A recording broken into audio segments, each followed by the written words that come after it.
What's going on, everybody? Lamonte Thomas, Legacy Maker Sports, here with the man, the myth, the legend, Russ Taliaferro. We're here to call round 2 of the Atlantic 10 women's basketball tournament. Right now we have St. Louis taking on the UMass Minutewomen.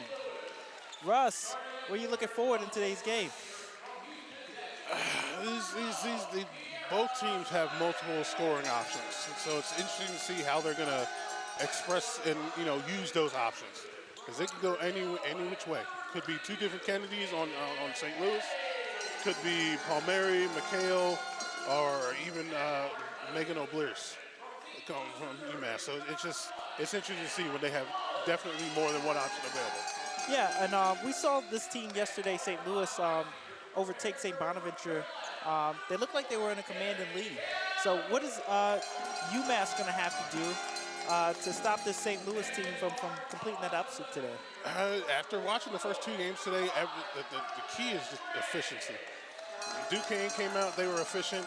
They had their foot on the gas pedal the whole time in that first quarter, and they were able to hold on to that lead. And then last game, even when they were inefficient, is just taking advantage of their efficiency that they had. Rhode Island was efficient on the free throw stripe, so they were able to take advantage and get the free buckets when they can. So it's just efficiency in different ways and making sure that you're not making too many mistakes when the clock hits zero. Absolutely. Well, we'll see what Coach Billett has dialed up for St. Louis. It looks like they're announcing the starting lineups right now.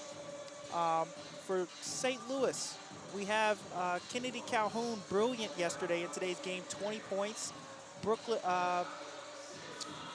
we have Peyton Kennedy. We know the sharpshooter. Russ, we know what she can do. We remember that from last year. Oh, definitely. We have Brooklyn Gray. She's going to be the diverse kind of the Swiss Army knife for this team. Hannah Wallace, Tiara Simon, and then we got, oh yeah, that's it. Peyton Kennedy and Tiara Simon being at the forward position. So on the Massachusetts side, looks like we have Yamini McHale. I believe she might be the freshman that has uplifted this UMass team this year. We got Ali Palmiera is the guard, Stephanie Kuleza, Megan Albris at the forward, and at the center position, Chennai Odenegbu. Imani McHale, that's the freshman year from Queens, New York. Came injecting some life in that UMass team. Right, she's second in points at 13.4 points a game, right? And this has been seems like it's been the difference in this UMass team from the years previous. To have the young person come in here and lead this team. They're mainly led by upperclassmen, so this is a difference for them. Yeah, Megan Oberst, she's the junior there, so she's definitely got the experience to go with the youth injection that they got now from Imani, and it's interesting to see how they come out in this game to get going and get started, for sure. Yeah, you see the close in rebounds per game for both of if you look at both starters, 37.5 for St. Louis, 36.9 for Massachusetts. Rebounds are going to be critical in this game. For sure. It limits the second chance points. It gives you a chance to either shut them down or give yourself a chance to score even more than what you were doing before, of course. But, I mean, coming into this game, St. Louis themselves is a top 5 conference rebounding team. UMass, they're not too far behind them. They're kind of more in the middle of the pack. And those offensive rebounds are going to be very key to make sure they can get their second shots off, the second chance points to take advantage of that. And it's more the same as far as defensive rebounds go. They're both kind of in the middle of the pack there, so it's a pretty even draw. There you have it, guys. The number 7 Massachusetts Minutewomen taking on the number 10 St. Louis Billikens. Here you guys have it. Russ Taliaferro, Lamonte Thomas, Legacy Maker Sports, here to bring you all the coverage. Stay tuned.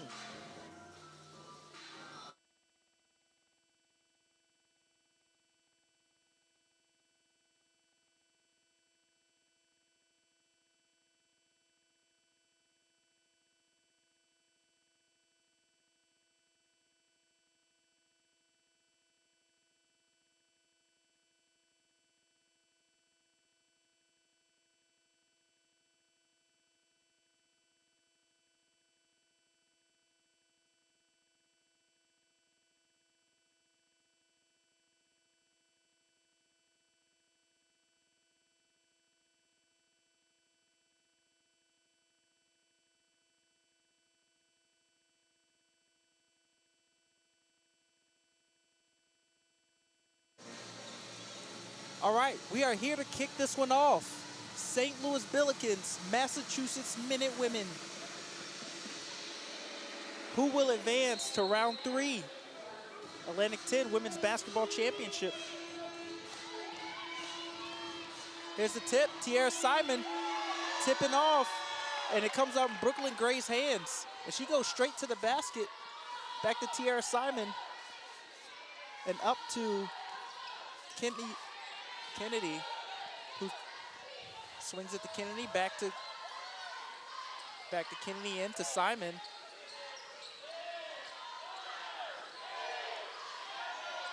Oh, Peyton Kennedy for 3. And she gets started.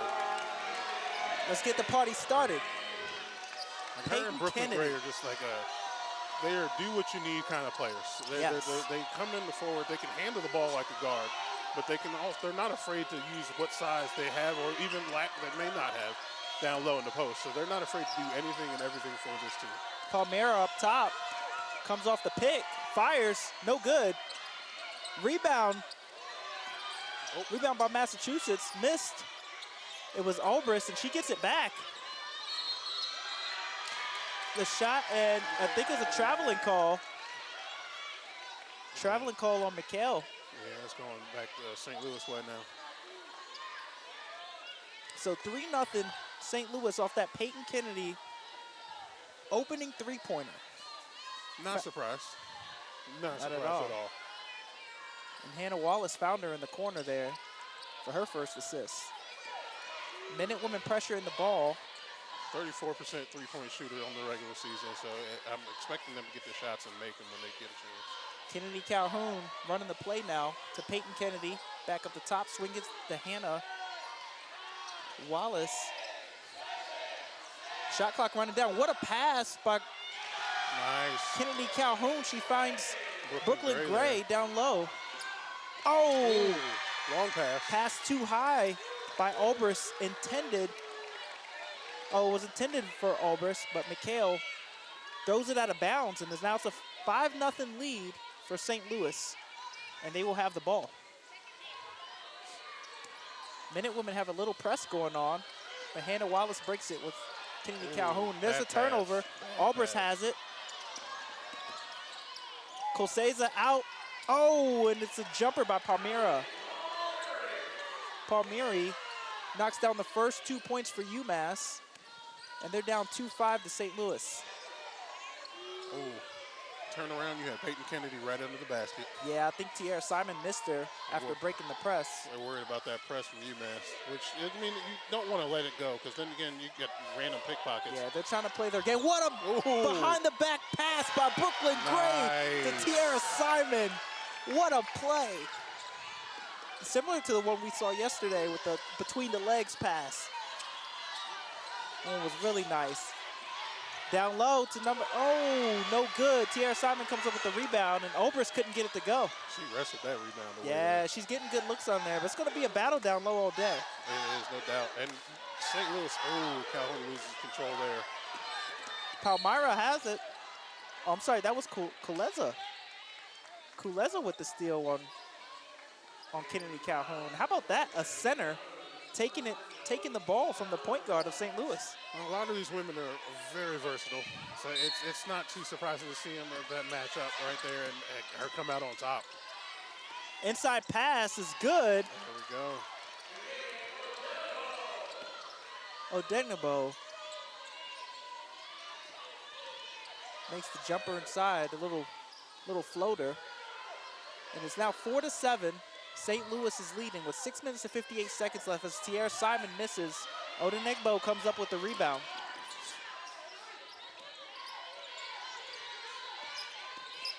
Obrist has it, goes up with the left, no good. Rebound Odenigbo, blocked by Peyton Kennedy. Yep, doing what she needs to do. Big presence down low, and it's going to be a battle down there all day long, Russ. Yeah, for sure, and St. Louis remembers they made it to the finals last year of this tournament, and they want to make sure they get back to the finals except be on the other side of the winning team. Absolutely. Palmyra with it on the end. Odenigbo down low with Simon Gardiner. She turns with the right hook, no good. Rebound Brooklyn Gray.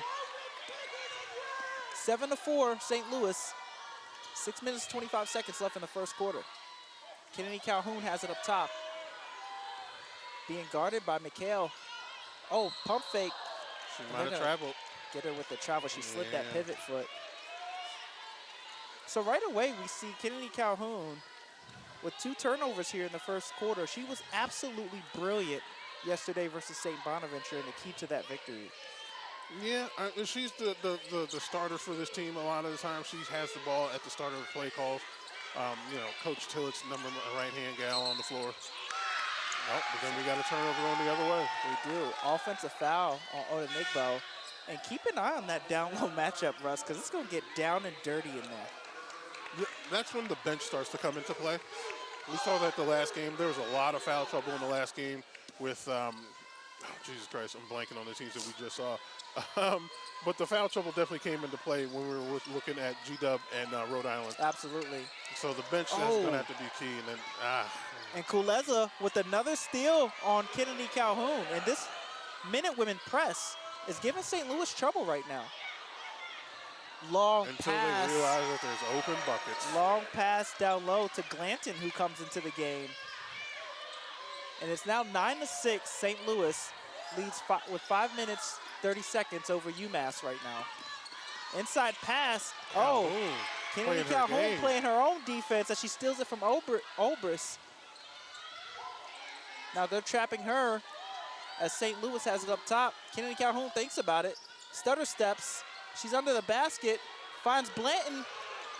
And now it's a fight for the ball. And it's a jump ball as Kuleza cradles it down low. And it's going to come back to UMass. Yeah, possession arrows going to UMass, so they get the favor there. But Calhoun herself, she's struggling a little bit on the offense, but she's still trying to stay in this game herself mentally.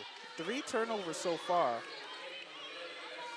Doesn't make good for success if your point guard has this many turnovers to start the game. Yeah, and she's as this team goes, Russ, as she comes to the bench, gets a breather. I'm sure Billet's going to want to talk to her.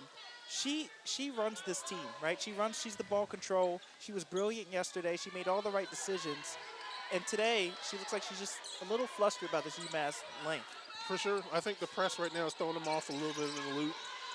Her average for the season is 4 turnovers a game, so she's already at that number almost. Oh. Nice job. Mikhail gets it to go. At the top of the glass right there. Yeah. Shortest player on the court, and she still finds a way to bank it inside.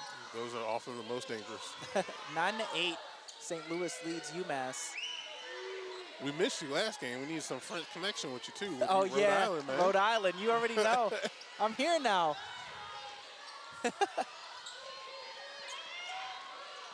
Step back by Brooklyn Gray. The fake jab knocks step. down the Jesus 3. Christ. Brooklyn Gray. And on the other end, Kuleza, pull-up jumper in the paint. 12-10, St. Louis. St. Louis is running through the press break. Tierra Simon with the left hand, no good. Rebound on the neck bow. Here comes Palmyra. Up to Mikhail. Inside. Keep your hands up. And that bucket's good by Ferguson. Ferguson comes into the game with an early bucket. We are all tied at 12, folks. 3 minutes, 46 seconds left in the first quarter. Brooklyn Gray has it for St. Louis. And now Tillett has it up top. Brooklyn Gray for 3, no good. Reach over. Yep, they're going to get Glanton with the foul for the over the back there. UMass is playing a very team game right now. They're all over the place. Everyone has a bucket except for Obris right now. She's the only one that hasn't put up a score, but everyone has a shot attempt at least. And they're playing a very good team game right now to stay in this game and keep it at 12 all. Right. Looks like we're taking a timeout here. 3 minutes and 35 seconds in the first quarter. All knotted up at 12. Stay tuned. Today's broadcast is being brought to you by Crossroads Community Services Board. Crossroads is having their Children's Mental Health Awareness Day, Saturday, May the 3rd, from 10 a.m. to 2 p.m.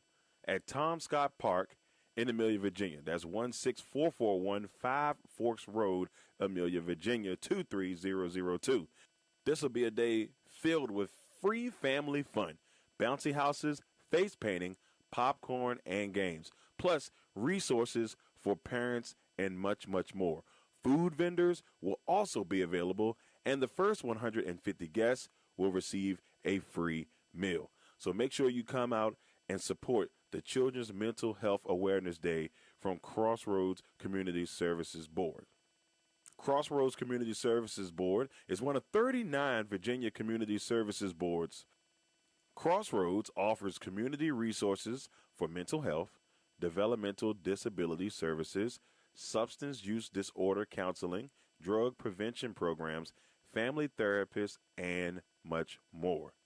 Crossroads services the counties of Amelia, Buckingham, Charlotte, Cumberland, Lunenburg, Nottoway, and Prince Edward counties in Virginia.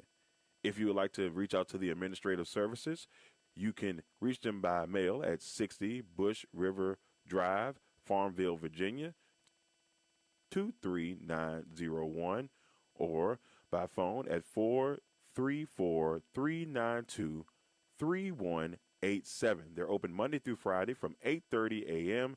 to 5 p.m.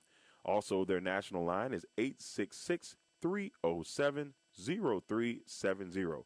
Any emergency services 24/7 is 800-548-1688. And if you need to reach out to the National Suicide Crisis Line, just dial pound 988. Legacy Financial Wellness with Rita Stewart. Let Rita help you safeguard your family's future. Welcome back to the Henrico Sports and Events Center, round 2 of the women's A-10 tournament.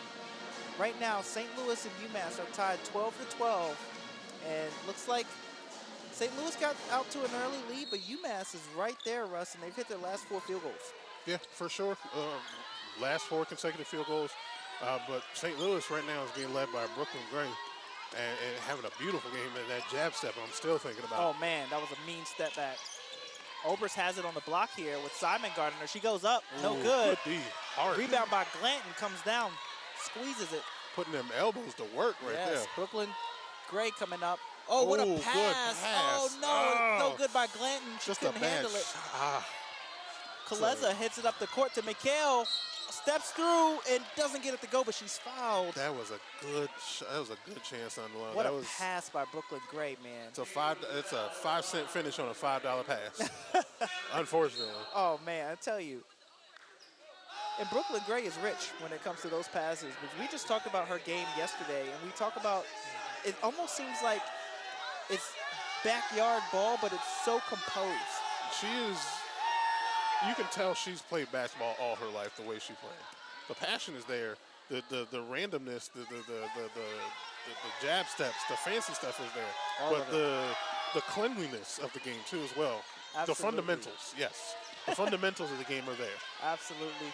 So Mikhail knocks down both free throws. UMass leads 14-12. And Brooklyn Gray getting a break for the first time. Absolutely.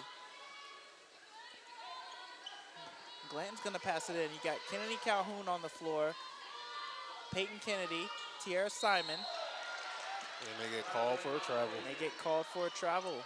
Anomaly. Yeah. And then Anomaly we saw played pretty great in the second half. She was one of those players who, against St. Bonaventure, she picked up the slack off the bench. So we'll see what happens with St. Louis. I think she got in a little foul trouble yesterday, though. On the block, no good by Kuleza. The hands right there. Glanton just rips the ball away from Ferguson. Kennedy knocked that loose a little bit before she was driving. And Emily That's comes a travel up and there she's too. going to get another travel.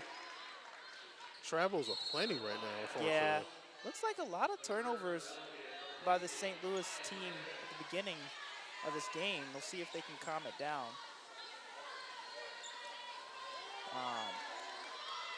Yamini Mikhail from Queens, New York is bringing the ball up. She's the one that hit the 2 free throws. The freshman on the squad, 5'6", Russ. She gets called for the travel there. And then another travel. Yeah. The freshman from New York. She was named the MVP in the New York versus New York tournament there in New Heights. You don't mess with them girls like that. She's from Queens. Oh. Ooh. Right? Tall pass. Yeah. Ooh. Oh, Hannah Wallace with the athleticism here. Showing some handles. And she reached up high to go get it. Peyton. Oh, no. That was Bergstrom with the three. She missed. Off the right iron. What a pass inside. Oh, and Obrist can't get it to go. Simon come But down. she'll get fouled. And Obrist, tell you what, she has yet to score. She's 0 for 4, but she's been banging down low for UMass. She is. She's playing a game. She's being physical down low. She still, like I said, still haven't scored yet, but she's making her presence known. Still has a rebound, still has an assist, so she's on the scoreboard somewhere. Right, and she's battling on the defensive end, the defensive presence down low with Tierra Simon and company. Simon and Glanton are not making it easy for her down low, that's for sure. Especially Glanton. She has been throwing them elbows like crazy. Definitely making her minutes count. Yeah, for sure. Obrist gets the first to go. 15 to 12, UMass. 16 to 12. And UMass leads by 4. They're on is that an 8-0 run? Yep. And St. Louis 0 for the last 4 shots. Haven't scored in 2.5 minutes. And they're still pressing. Kennedy Calhoun fires to Tierra Simon over to Hannah Wallace. Oh, and Bergstrom can't handle the pass. Right through her hands. And St. Louis will turn it over again. It's just, the press is working. And it's frustrating them to the point where they can't set up their offense. I mean, no team has really wanted to play a full court offense all the time. But going against this full court press, you have to adjust and, make changes to the offense. And they're not ready for it. It's throwing them for a hell of a loop right now. Yeah, and this is the 30-second timeout by St. Louis. Coach Tillett, she's seeing a different game. Now, we asked her about this preparation for this game yesterday, Russ, at the end of yesterday's game versus St. Bonaventure, and she said that we got to fight. She said this is going to be a battle. She said we're glad we drew UMass. She said we played them at our place. We had a lead, and they came back and they beat us. I think they won by 15 or so. Yep. And she said 17. 17. And she said we've been waiting for this chance to show what we can really do. Oh, that's Coach Tillett. I know she'd say she'd be happy to draw Richmond #1 today if that happened. She's a fighter. Coach Tillett don't mess around. She's about that ball. She's about that ball life. Skip pass to Palmyra, and it's good for 3. Corner 3. Corner 3. In the words of Peter Griffin. Corner 3. And the foul. Oh, man. It just writes itself. It's just this press defense right now by UMass is extremely impressive. Intense. It's intense. It's intense, and they're still pretty efficient themselves. They only shot 1 3 so far. They've made it. They've only shot 4 free throws so far. They made all them, and they're still shooting 46% from the field. Last foul was on LeClaire, who just came into the game. Momo LeClaire for UMass, the 5'10" guard, senior from Syracuse. Now, I will say, I don't know if she's going to play today. Actually, one of them. They do have 2 players from New Jersey on the UMass roster. All right now. I'm just saying. New Jersey in the building. I'm throwing that out there. And I'll be honest, they one of these towns in New Jersey I've never heard of. Oh, wow. But it says New Jersey on the school website, so I'll take credit for that either way. There you go. New Jersey activated in here, nothing to deal with. Kennedy Calhoun at the top of the key. 10 seconds to go on the shot clock. UMass. Oh, inside pass to Peyton Kennedy. Into Simon, back out to Peyton Kennedy, and the runner gets it to go. 19 to 14, UMass lead by 5. Almost gave up a shot because she was looking to keep going back down low for Simon. And McHale turns it over, looking for Odenigbo down low. And it looks like we'll see if this timeout worked for St. Louis. They still got to figure out this full court press. Absolutely. A score here, Russ, and they're just one possession away. There's, Brooklyn Gray with the rebound off Peyton Kennedy's air ball. Doesn't get it to go, but active hands by St. Louis. They're down on the ground. And it's going to be a loose ball foul? think we might be staying with St. Louis. They got possession now. Loose ball foul. And I think that one's going to go against Olbrist. That's going to be her first. So Peyton Kennedy had a chance for the three, but too strong. And Brooklyn Gray was right there to get it back.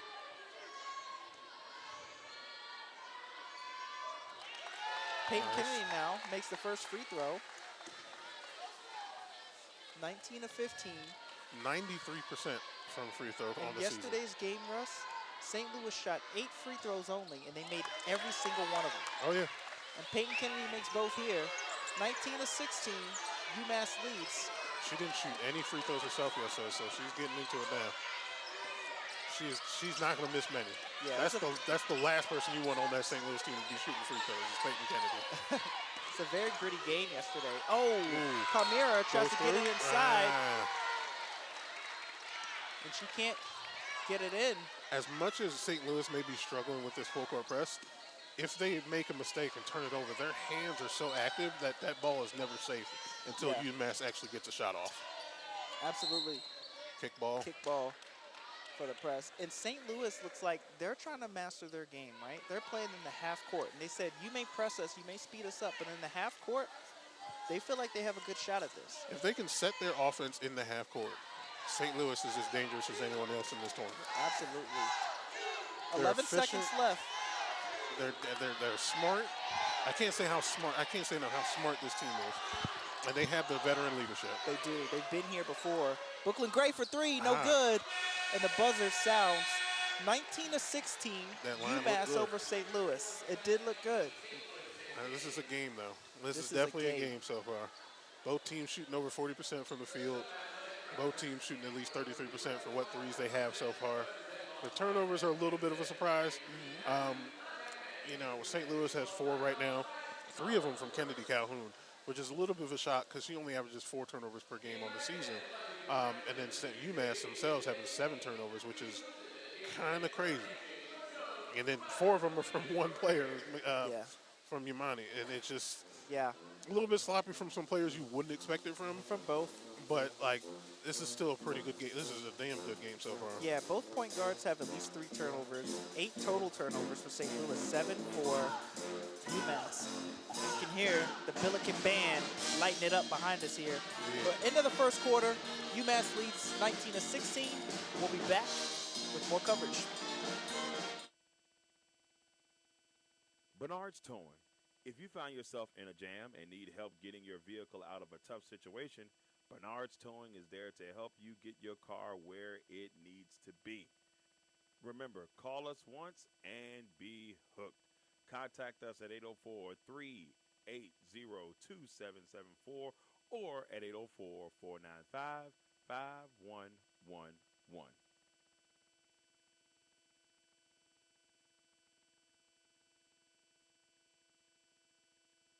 Dream Clean LLC with De'Ara Jones.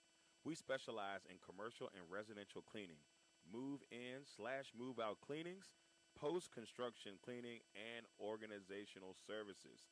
You can reach us at 804-933-5314 or on our Facebook page at Dream Clean LLC. Remember, get a Dream Clean with the Dream Team. Dream Clean LLC.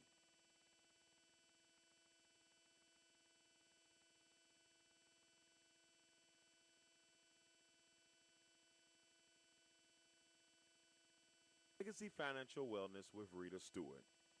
Let us help you safeguard your family's future while focusing on living your best life.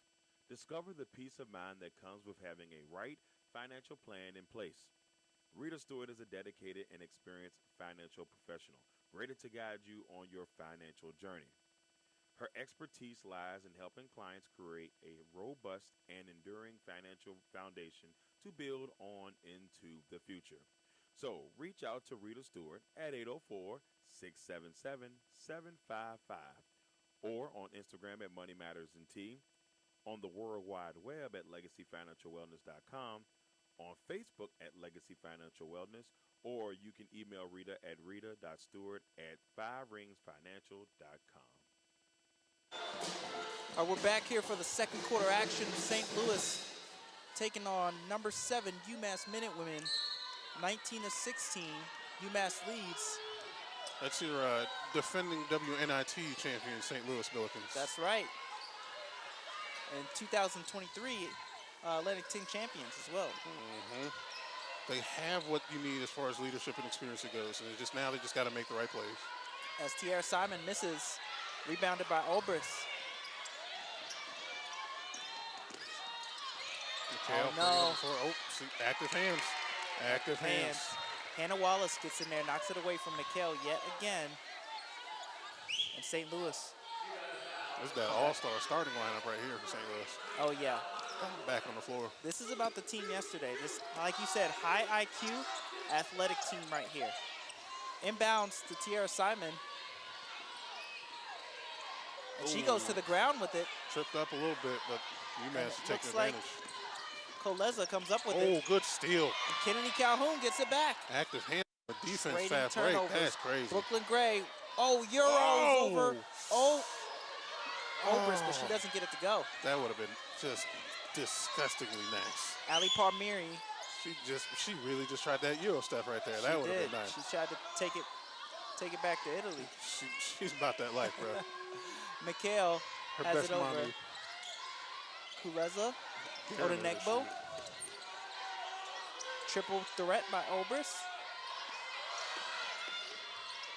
Palmieri misses the 3, and it's going to be a loose ball foul. Looks like on Peyton Kennedy because she shrugged as soon as she saw it. Immediately salted. Yeah.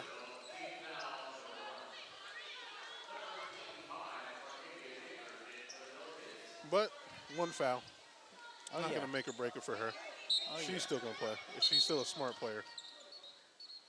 Look, they're making sure they have the call right, looks like over here on who the foul was on. Oh, into Kuleza. Nice try. And she doesn't get it, but she gets to the back and finishes with the left hand. So second chance points. That's the first one for them. Stephanie Kuleza scores. It's 21-16 UMass. As Hannah Wallace has it up the court now for St. Louis. UMass is definitely taking advantage of the rebounds that they're getting because they're out rebounding them by a good little bit. That's 10 rebound advantage for them. 15-5. And that's Shavers. 6 offensive rebounds for UMass versus the 1 for St. Louis. More offensive rebounds than St. Louis's total rebounds. For sure, and that's the scary thing to look at. That is. And what they are doing that me and Darrell can't stress enough that the team a couple teams last game, the points off turnovers. They're forcing the turnovers. They have 9 turnovers forced on UMass already, but they have 11 points off those turnovers, there you go. which is averaging more than with the last 2 teams when it was turnover heavy game. Absolutely. Markavia Shavers misses the free throw. Looks like it was a 1-on-1. Peyton Kennedy fighting for a rebound down low. I think she might have just picked up her second So that's foul. 2 quick ones for Peyton Kennedy. Yeah, it's scary. Player like her sitting on the bench because of foul trouble is just, that's not good. Tillett's going to roll the dice right now. She's leaving her in. She's arguing with the ref, though. That's for sure. About the call. She didn't like that call at all.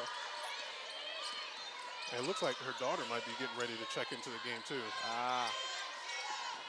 Ferguson has it underneath on the block, being harassed by Kennedy Calhoun. Well, nope, here comes Simon to the scorer's bench. Palmieri has it up top. Ferguson with the jumper. In and out. Ooh, Rebounded by Brooklyn Gray.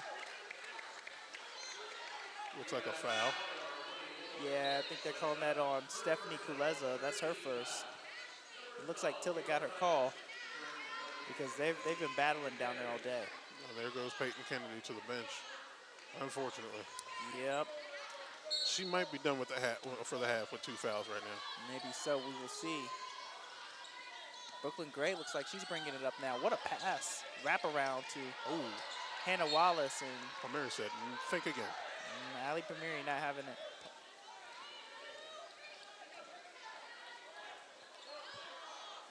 St. Louis trying to work it out now. 21-16 UMass leads with 7 minutes 43 seconds in the second quarter. They're going to need Brooklyn Gray to start to keep that high start going, because now with Kennedy on the bench with 7 points, possibly for the rest of the first half, they need someone else to score. Yeah, a lot of length on Kennedy Calhoun. They're keeping her at bay. Tierra Simon with the drive in. Nice Can't try. get it to finish with the left hand, but she gets the rebound. The offensive rebound. Gets her own rebound. There's Kennedy Calhoun, no good for 3. And looks like Markavia Shavers couldn't save it out of bounds. It's going to go back to UMass. And don't fight each other for the rebounds now. Y'all on the same team. Yeah, looks like a miscommunication.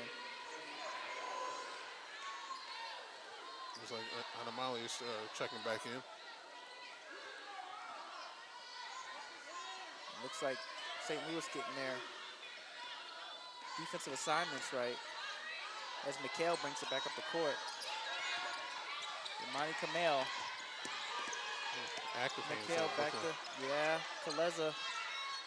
See the intensity on her face in that possession right there. Oh, and it's a blocking foul. Gonna Is that go Kaleza against or Palmieri? Shavers. I believe that was Palmieri. Yep, 24, not 44. Palmieri went up and Shavers tried to get position, but she couldn't.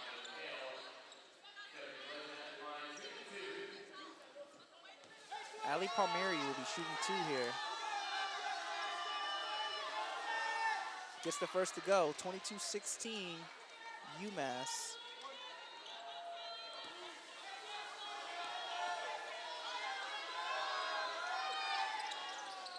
And the second's in and out, rebounded by Tierra Simon. Kennedy Calhoun, she's fouled on her way to the basket there. She was trying to be physical to find her shot down low. I don't blame her, because there was a bit of, they caught a break in the full court press. They were able to get the rebound, get the outlet to start the fast break immediately. And sometimes that's what you need to break their full court press, even if not for a moment, just to break their confidence to even try it on you. Absolutely, and that's all Kennedy Calhoun needs is a second. Because you blink your eye and she's at the other end of the court. A dangerous lefty point guard, and she ain't afraid to show it. She gets the first to go.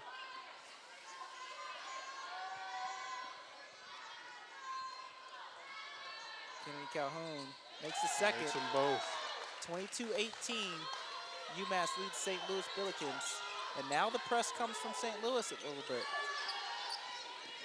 80% free throw shooter on the season, so she's pretty reliable too.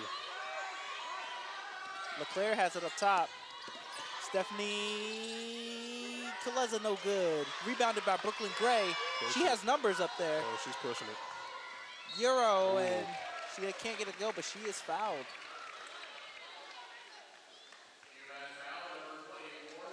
So, yeah, that's going to go. Was that on LeClaire or Palmieri? I think that was Palmieri. I think you said 24. Yeah. And just like you said, Russ, 2 back-to-back possessions, and St. Louis races up the court and doesn't let UMass set up in the press. I mean, that's what you got to do sometimes. Like the first one was Calhoun. They found her on the outlet pass from the rebound off the missed free throw. And this time it was just Brooklyn Gray taking the rebound because it tipped out to the outside at the top of the box. And she just took it and ran with it and drew the foul down low and made both free throws. Makes them both 22-20. 2-point game with UMass leading. It's LeClaire. Momo LeClaire running the point for UMass. She gets it over to Palmieri. Odenegbo up to Stephanie Kaleza. Ooh. And they're going to get her for a travel. They're going to get her for a travel. Yeah, she took one dribble, and then she kind of hesitated on the pivot foot there, Russ.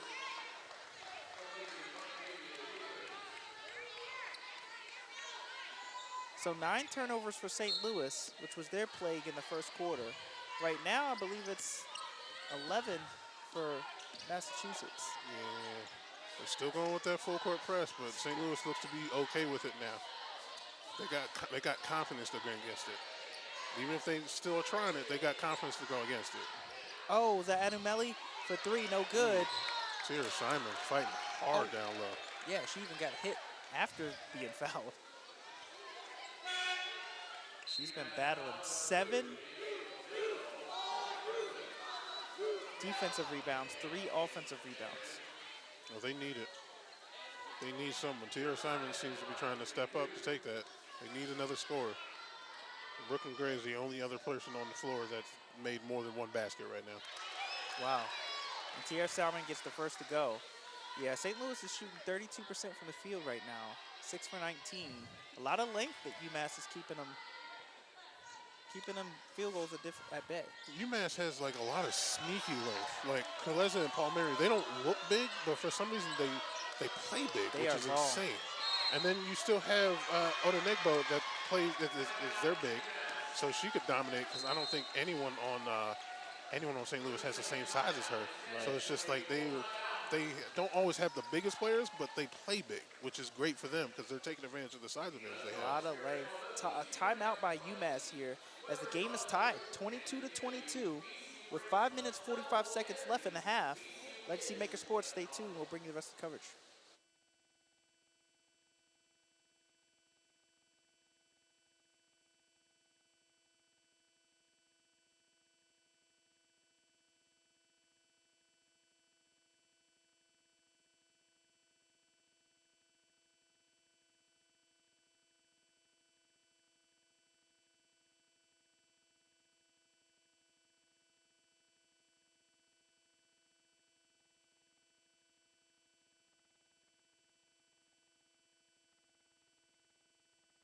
Legendary Culture Films, one of the hottest and upcoming movie production companies, would like to let you know about a couple movies that they have out currently, and one of them on the way.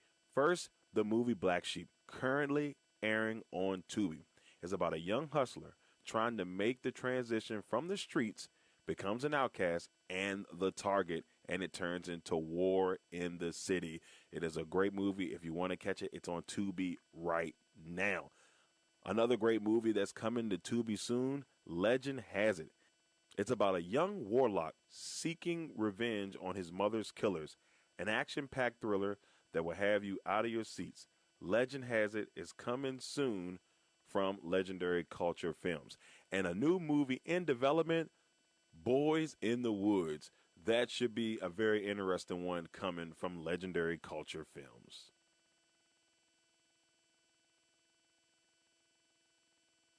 Quality Exterior Services, LLC, where your yard is our priority. Our services, lawn maintenance, gutter cleaning, pressure washing, flower bed maintenance, yard cleanup, and much, much more. Our services include basic gardening tasks, such as planting perennials, annuals, shrubs, and trees, lawn and garden maintenance services like mowing, trimming, and pruning. Areas that we serve, Amelia, Blackstone, Chesterfield, Farmville, and all of the surrounding counties. We are licensed and insured, commercial and residential. Remember, your yard is our priority, and you can reach us at 804-591-6027.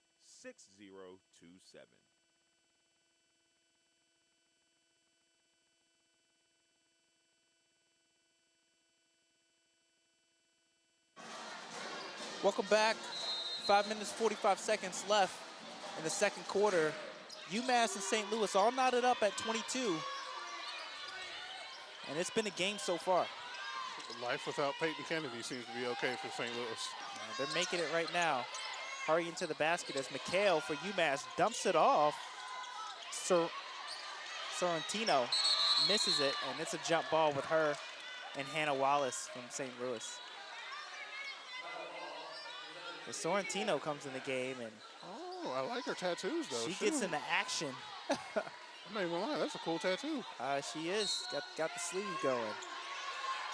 McHale inbounds it. Kennedy Calhoun on the inbound play. On the inbound play. Takes it away from Palmieri. There's the layup for Brooklyn Gray. There we go. There we go. Beautiful. St. Louis on their own fast break right there again. Their fast break offense has been pretty damn good. It is doing it, and that's 24-22. St. Louis regains the lead here. Russ with 5 minutes left in the second quarter. Second lead change of the game, and it's because of the active hands. Kennedy Calhoun got that steal without even looking at the pass. Without even looking at it. Annamelli is guarding McHale. And there's another turnover. Tierra Simon comes up with it. Kennedy Calhoun racing in the corner to Annamelli. Three! Buckets. is a call. And it's no good. She stepped out of bounds. Oh, what a turning point that would have been for St. Louis. It might have happened when she was trying to set her feet, because she did set her feet there for a little bit. Yeah, and Kennedy Calhoun looks like she's getting in her groove, not only defensively, but that pass to Brooklyn Gray down low. Yeah, she's starting to find it. That steal, again, like she did it without looking and just reading her defense assignment's eyes. Sorrentino doesn't get it to go. Ferguson with the rebound. Calhoun. Kennedy with Calhoun with the steal, diving on the floor. Jesus Brooklyn Christmas. Gray up ahead, intended bad for pass. Wallace, intercepted by Mikhail. Oh, and it's a charge. They are It's a fired up. charge. Mikhail runs over Brooklyn Gray, and St. Louis is fired up on the sideline. Oh, God, yes. I don't know if you heard that story, but yesterday, Tillett had a moment with Bree Johns in the first quarter of the game as it's her graduate year, and she said, "You have yet to take a charge on this team." Their motto, Russ, is everybody must take a charge before they leave. And in the first minute of their first game yesterday, Bree Johns took a charge, and St. Louis erupted on the sideline. Well, we had to ask her post-game what that was about. And she was like, she hadn't yet to take a charge. It's part of team bonding. Be one of the girls. Be one of the ladies. Just right Earn of your passage. stripes. Yeah. As a Ooh, Billiken. good pass. Pass to Peyton Kennedy, who's back in the game. And Umeli for three. Air ball. And it's rebounded by Momo Leclerc. Stephanie Kaleza has it now for UMass. They're looking for a bucket. They haven't scored in, looks like over 2 minutes, 51 seconds. And right as I say that, Momo Leclerc puts it in. They have 4 turnovers in the last 3 minutes. This St. Louis defense is starting to just come alive out of nowhere. Ramp up. 24 all. And Kennedy Calhoun loses it and gets a loose ball foul. Turnover herself right there. And I believe that's going to be her second. It is her second. And looks like young Tillett's going to come in the game for her. So now Peyton Kennedy and Kennedy Calhoun both have 2 fouls. They got to watch out though themselves on not St. Louis, UMass. They got 10 fouls so far. Oh, Peyton Kennedy tries to take the charge from Ali Palmieri, and she's going to get hit with her 3rd foul right there. Yeah, she just came back in. Now she's about to go right back out. She looks at the scoreboard. She knows it. Yep, and then there goes, looks like Simon coming to the scoreboard. Yeah, they were giving Tiara Simon a rest, and she's got to come right back in the game. Coach Tillett doesn't look upset, though. She knows she's trying to win for the team. No, she knows that right now they're going to have to rely on Tiara Simon down low. That guarantees that she's done for the rest of the half. Yeah, I think that might be it, to play it safe. You don't want her to get 4. With 3 minutes, 24 seconds left. Ali Palmieri at the line. She misses the first. It looks like Coach Till is talking to her twin. Yeah. 5 for 7 from the free throw line for Massachusetts. 8 for 10 for St. Louis. And she gets that one to go. 25-24, UMass. Oh, Brooklyn Gray turns it over, trying to get it to Tiara Simon, breaking the press. There we go. And it's an offensive foul. Is that Odenigbo? Oh, yeah, Odenigbo. Odenigbo. She hooked Gray's arm when she was trying to get around the screen. And I think that's going to be her 3rd foul there, Russ. I'm telling you, both teams are like, there's certain players, like one player in St. Louis is in foul trouble right now, and that's Kennedy. Unfortunately, she's probably done for the rest of the half. Kennedy Calhoun herself is at 2. But as a team right now, UMass has 11 personal fouls. Yep. Odenigbo has, what's that, 3? Ooh. Olbers has 2. Leclerc has 2. Tillett to Brooklyn Gray. Nice. Knocks down the jumper. Brooklyn Gray has been the most consistent player here for St. Louis. Is that 11 points for her now? Off the window for Olbers. It's no good. Brooklyn Gray with the rebound. They push it before they can set up the full court. Oh, Tiara Simons loses it. She gets it back. And she gives it back to Tillett to set up. Tillett has it up top, being guarded by Momo Leclerc. Double screen. Throw it back Skip across. pass. Hannah Wallace up. No good. Ooh, good Rebounded rebound. by Glanton, who's back in the game, battling for the board. She misses. Hannah Wallace missed. That's too Here easy comes of a shot. Allie Palmieri. Dumps it off to Ferguson. Swings it to Momo LeClaire. LeClaire drives. Fouled. Screen, yep, blocking foul. That was an unfortunate miss there by Wallace. That seemed too easy. She got a jumper good right look. there. Got a good look at it. And it looks like Shavers is going to be back in the game for Glanton there. But they are playing physical down low. St. Louis is not afraid, with their lack of size, for a better word. They're not afraid to get physical down low. It's no good for LeClaire on the first free throw. And it's a 56% shooter from the line on the season. And she doesn't get the second one to go. It's going to be out of bounds St. Louis ball. on Ross, who just came into the game.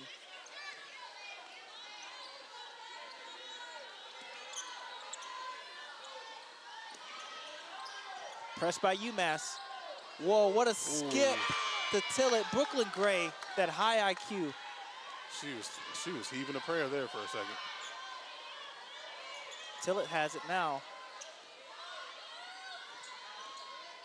Over to Tierra Simon. Directing traffic. Picked by Hannah Wallace. 7 on the shot clock. Tierra Simon has it. She's going up with it. No good. Gets her own rebound. There we go. Back up and set it up.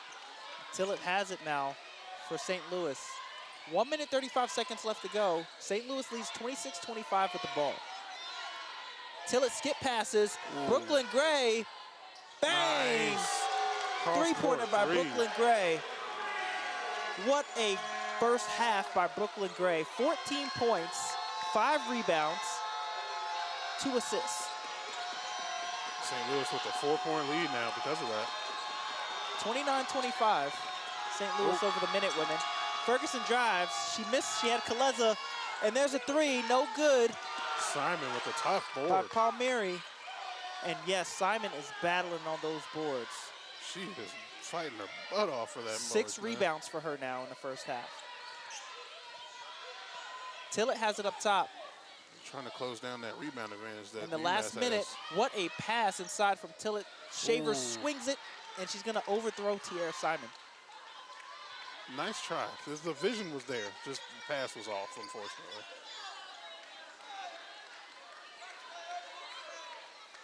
40 seconds left in the first half. The Minutewomen trail by 4 to St. Louis.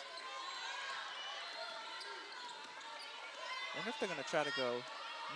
Doesn't look like they're trying for 2 for 1. No, because the game's not out of control yet. Oh, and there's a turnover. And that's not exactly Hannah what you Wallace didn't comes want. up with it, and she bullies her way Nice. in for the layup. 31-25, St. Louis, 13 seconds left. They were trying to kill the clock, but the last thing you need then was a turnover. Momo LeClaire has it. Oh, contact, but no call. Brooklyn Gray, no good from half court. She needs to stop that. She needs to stop that. Well, as versatile as her game is, I'm about to say. we're hanging on her every move there, Russ. You chill out there, girl. Don't be too dangerous now.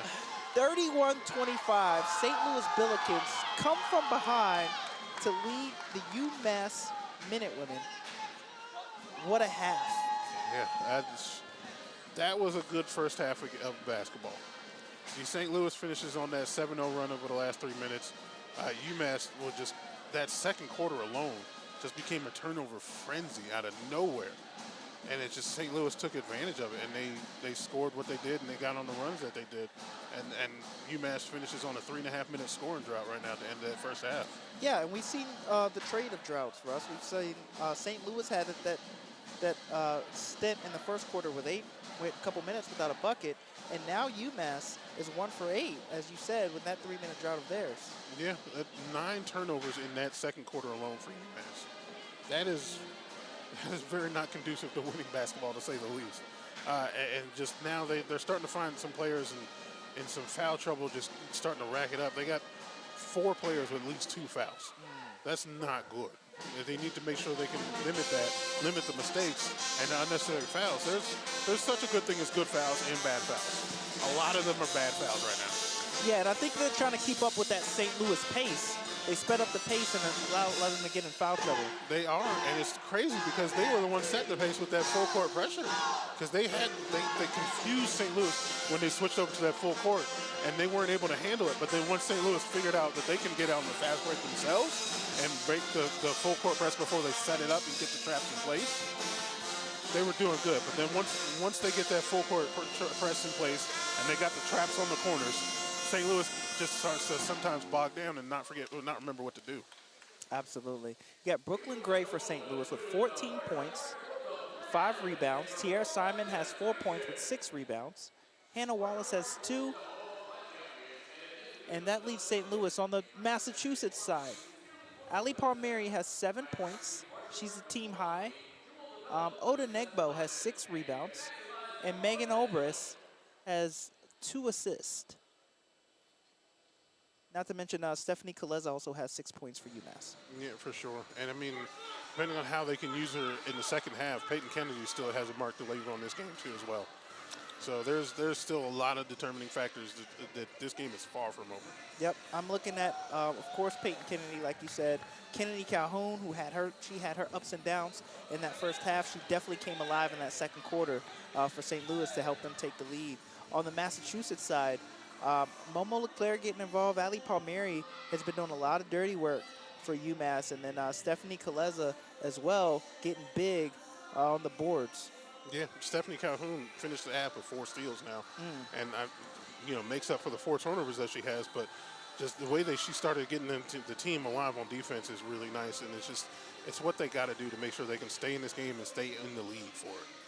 Yeah, I'm interested to see who they're going to put on the ball, who UMass is going to put on the ball in the second half. As you said, it's been getting them in foul trouble, but Ali Palmieri and Stephanie Kaleza, right, some of the long players, when they were guarding St. Louis on the ball in the first half, Russ, between the two of them, they have 6 steals. Yeah, 3 steals apiece, and it's nice. 24 or 44, you're going to have a problem on defense. So they're fast, they're intense.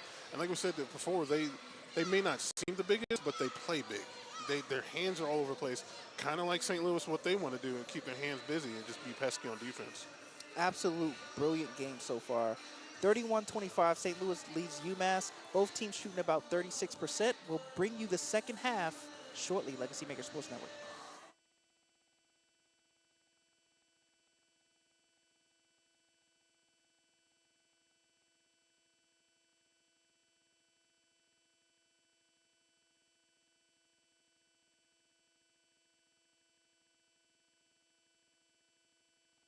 Today's broadcast is being brought to you by Crossroads Community Services Board. Crossroads is having their Children's Mental Health Awareness Day, Saturday, May the 3rd, from 10 a.m. to 2 p.m. at Tom Scott Park in Amelia, Virginia. That's 16441 Five Forks Road, Amelia, Virginia, 23002. This will be a day filled with free family fun, bouncy houses, face painting, popcorn, and games, plus resources for parents and much, much more. Food vendors will also be available, and the first 150 guests will receive a free meal. So make sure you come out and support the Children's Mental Health Awareness Day from Crossroads Community Services Board. Crossroads Community Services Board is one of 39 Virginia Community Services Boards. Crossroads offers community resources for mental health, developmental disability services, substance use disorder counseling, drug prevention programs, family therapists, and much more. Crossroads services the counties of Amelia, Buckingham, Charlotte, Cumberland, Lunenburg, Nottoway, and Prince Edward counties in Virginia.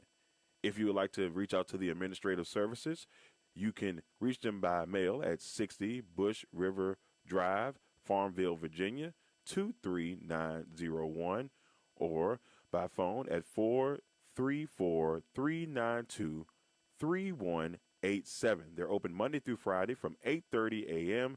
to 5 p.m. Also, their national line is 800-307-0370.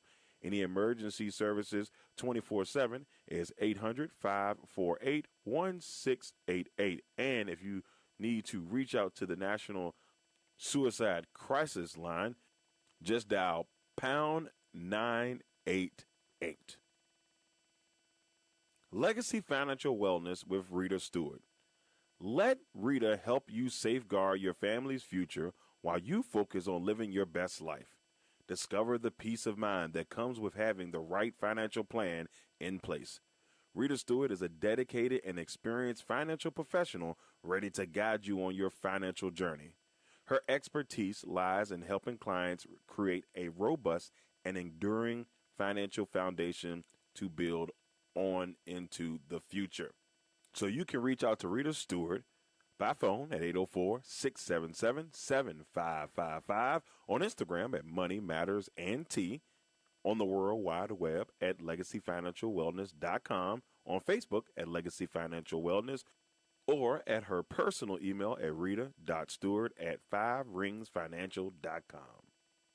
Legendary Culture Films, one of the hottest and upcoming movie production companies, would like to let you know about a couple movies that they have out currently, and one of them on the way.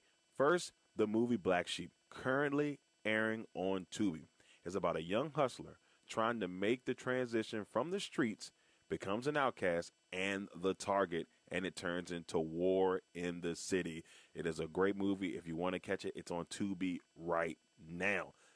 Another great movie that's coming to Tubi soon, Legend Has It. It's about a young warlock seeking revenge on his mother's killers, an action-packed thriller that will have you out of your seats. Legend Has It is coming soon from Legendary Culture Films. And a new movie in development, Boys in the Woods. That should be a very interesting one coming from Legendary Culture Films. Bernard's Towing.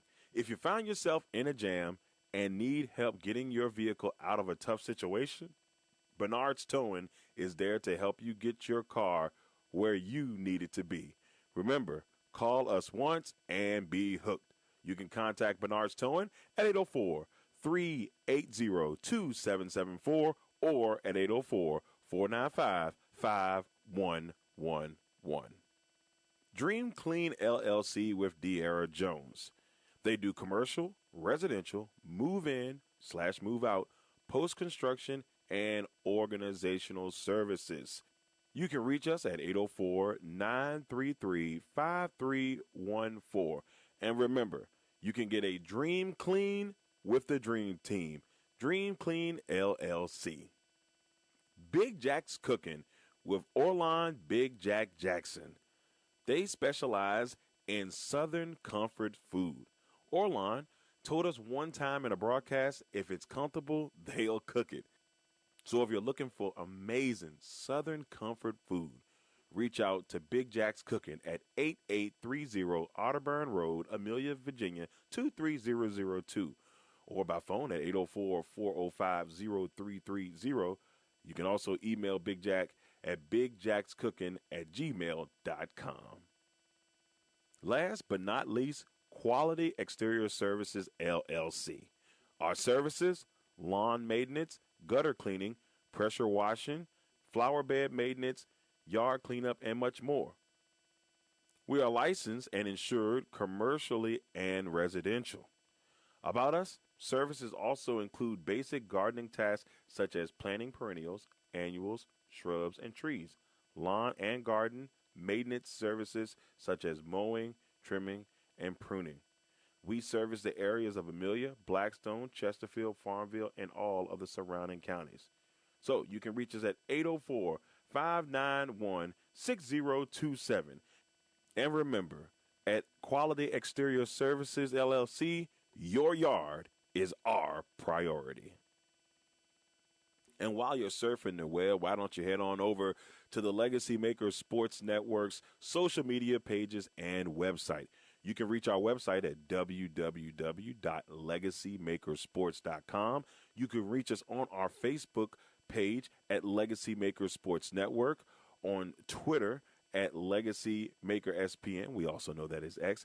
And on Instagram at Legacy Maker Sports, YouTube at Legacy Maker Sports, LinkedIn at Legacy Maker Sports Network, and on TikTok at Legacy Maker Sports. So go out there, give us a like and a subscribe, and follow us on our social media pages.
Welcome back.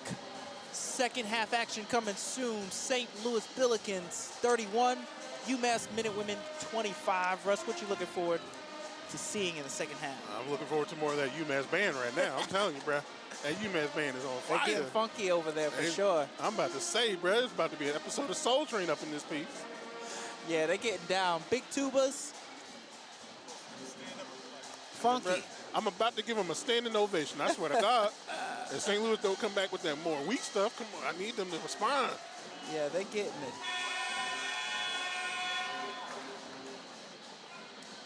All right. For UMass, it looks like Stephanie Kaleza is out there. Ali Palmyra. Mikhail's back. Oda Negbo down low. And immediately they go back to the starting five. Which means Peyton Kennedy is back on the floor. Yep. Peyton Kennedy for the St. Louis Billikens. Kennedy Calhoun. Swings it to Wallace. Over to Kennedy Calhoun. Off the pick. Ooh, good find. Swings it. Swings Good it. find. Peyton Kennedy. Three. Nice. Just like they started the game.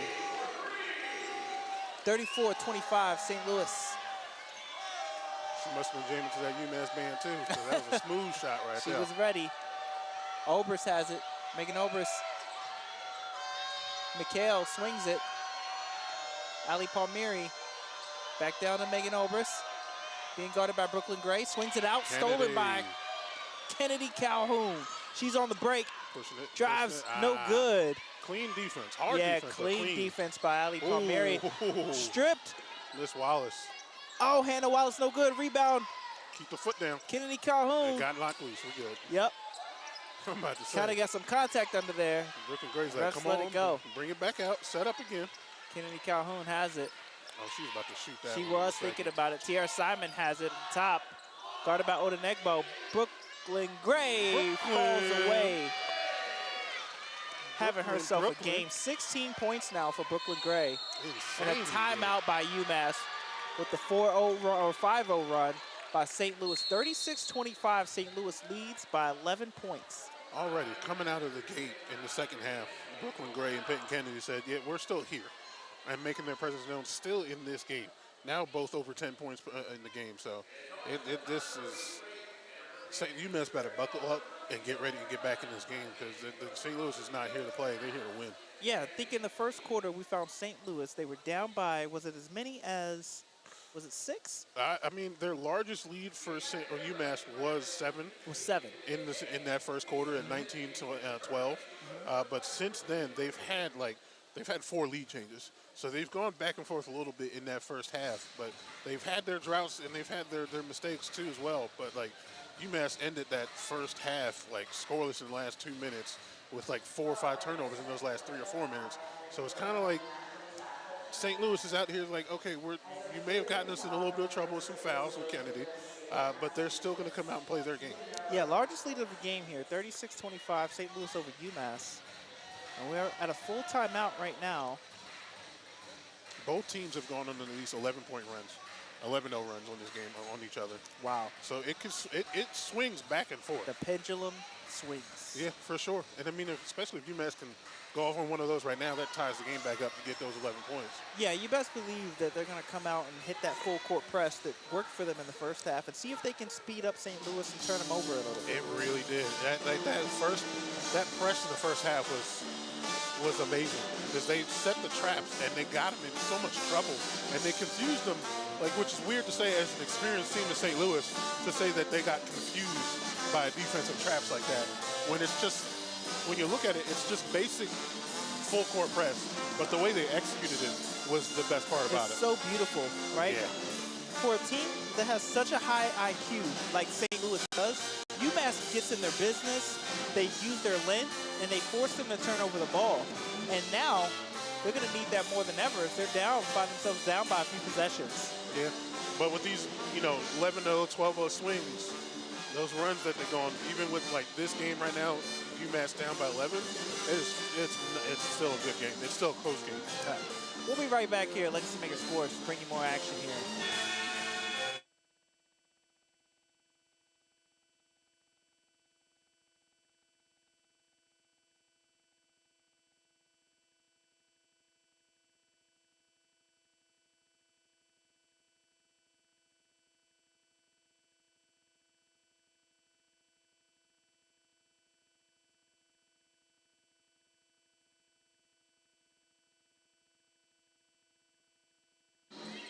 All right, UMass has it after the timeout now.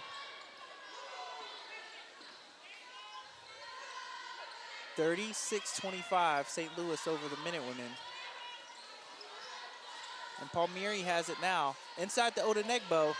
Nice pass. She can't get it to go. Good defense by Peyton Kennedy. Yes. Rebound, Tierra Simon.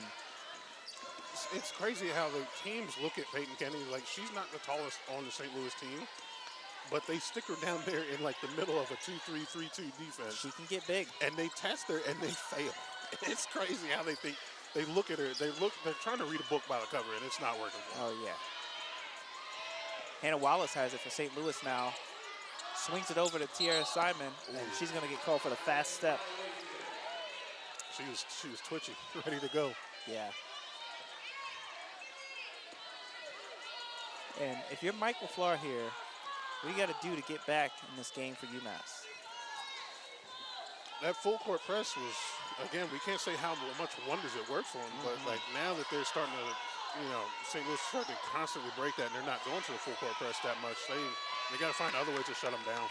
Megan Alvarez misses the left-hand layup for UMass. Peyton Kennedy comes up with it. And Kennedy Calhoun with the dime. Nice. To Brooklyn Gray. Good vision. Brooklyn Gray with a tough finish right under the basket, too.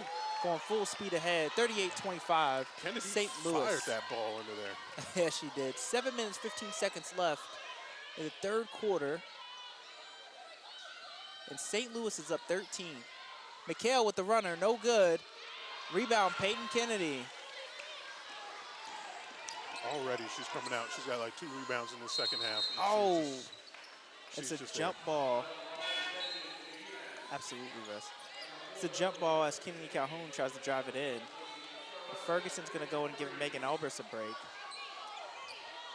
for UMass. 38-25 here. St. Louis over UMass with 7 minutes left in the third quarter. Every starter scored for St. Louis. It would be shocking to say that I wouldn't have thought that Kennedy Calhoun would be at the bottom of that list as far as how many points the starters have scored. But she's made her presence known on defense, and it's insanely good. Odenigbo has it at the top of the key for UMass. Stephanie Kaleza with the jumper. Long full court pass to Brooklyn Gray. Fouled and one. And one. Oh, she's getting big. Beats on her chest there. She about that life, bro. She's about that life. What a full court pass by Kennedy Calhoun to find Brooklyn Gray. Kennedy Calhoun is just, she's playing a good game, even though she's not showing up on the offensive side of the board all the time as far as points scored.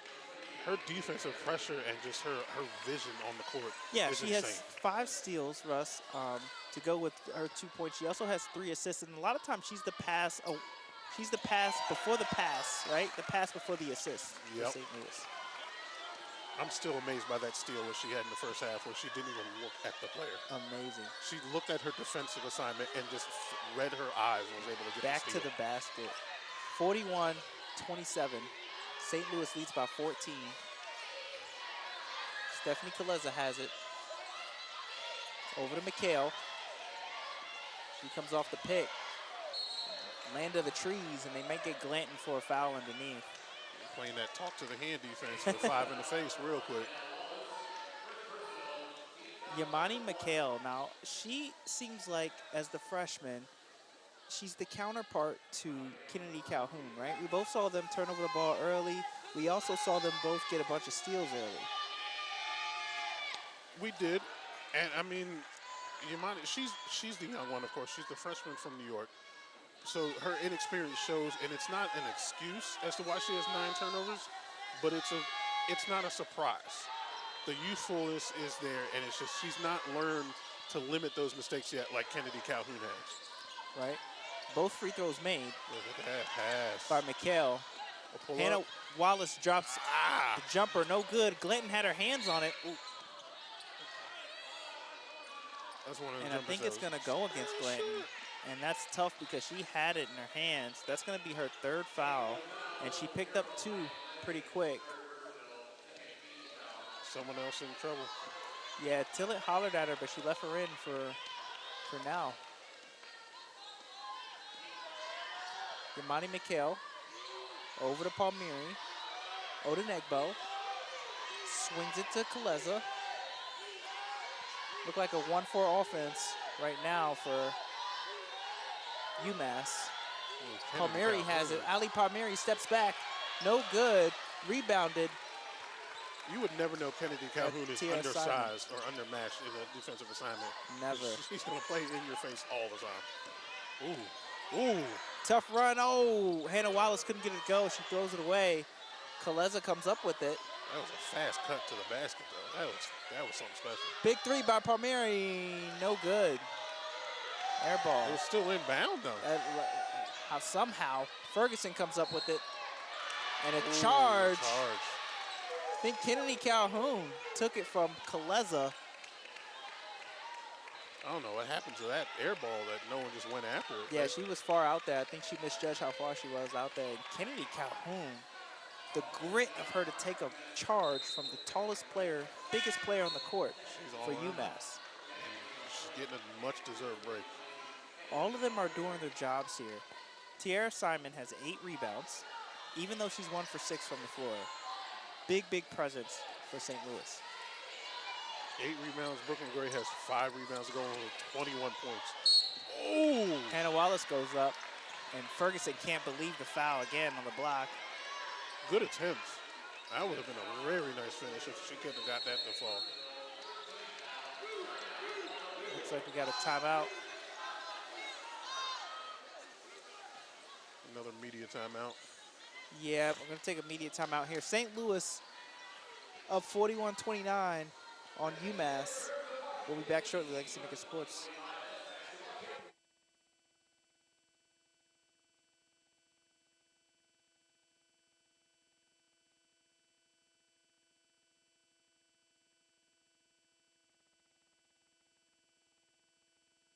Dream Clean LLC with De'Ara Jones.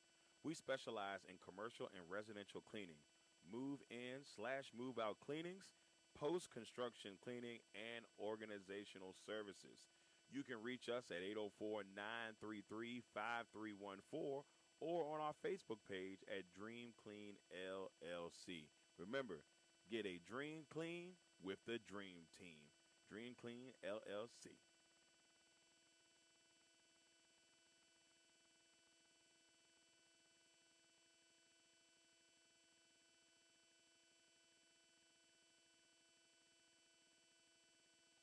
Big Jack's Cooking. Big Jack's Cooking specializes in Southern soul food. Comfort food, that is. Big Jack can be reached at 8830 Audubon Road, Amelia, Virginia, 23002, or at 804-405-0330. Or if you want to go and check them out online, you can reach them via email at bigjackscooking@gmail.com. Big Jack told us once during a broadcast, if it's comfortable, he'll cook it. So make sure you check out Big Jack's Cooking at 804-405-0330.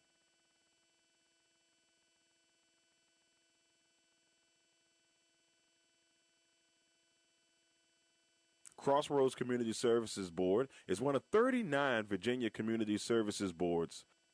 Crossroads offers community resources for mental health, developmental disability services, substance use disorder counseling, drug prevention programs, family therapists, and much more. Crossroads services the counties of Amelia, Buckingham, Charlotte, Cumberland, Lunenburg, Nottoway, and Prince Edward counties in Virginia. If you would like to reach out to the administrative services, you can reach them by mail at 60 Bush River Drive, Farmville, Virginia, 23901, or by phone at 434-392-3187. They're open Monday through Friday from 8:30 a.m. to 5 p.m. Welcome back. Third quarter, 4 minutes, 50 seconds left. St. Louis opened up a 12-point lead on UMass. Hannah Wallace is at the line. And she knocks down the first. I know it's early, but I think I might put my vote in for UMass Band as tournament MVP. Yeah, UMass was jamming. We had a band that was jamming yesterday, too, over here with just a couple of them. I think it was only 5 of them. I'm trying to remember what band. I asked Darrell this either yesterday or today. I think it was George Mason, the band that filled in for the schools that didn't have a band last year. Yeah, I think it was Mason. They were banging it last year. Yeah, they were. I think it might have been George Washington's band. It was Loyola Chicago. Loyola Chicago's band, their drummer was amazing. Yeah, man. He was amazing. They were playing better music for the other schools last year than their own school. Right. Stephanie Kaleza backing down Brooklyn Gray, swings it to Ferguson. No good. Off the back iron. Rebound Kaleza. And I think loose. it's going to be knocked out of bounds by Brooklyn Gray. Little Tillett in the game, too. Oh, yeah. 43-29. St. Louis, 4 minutes, 20 seconds to go. That's little Isabel Tillett. The graduate transfer from Longwood. That's right. Where her mom came from before she went to St. Louis. Manassas, Virginia.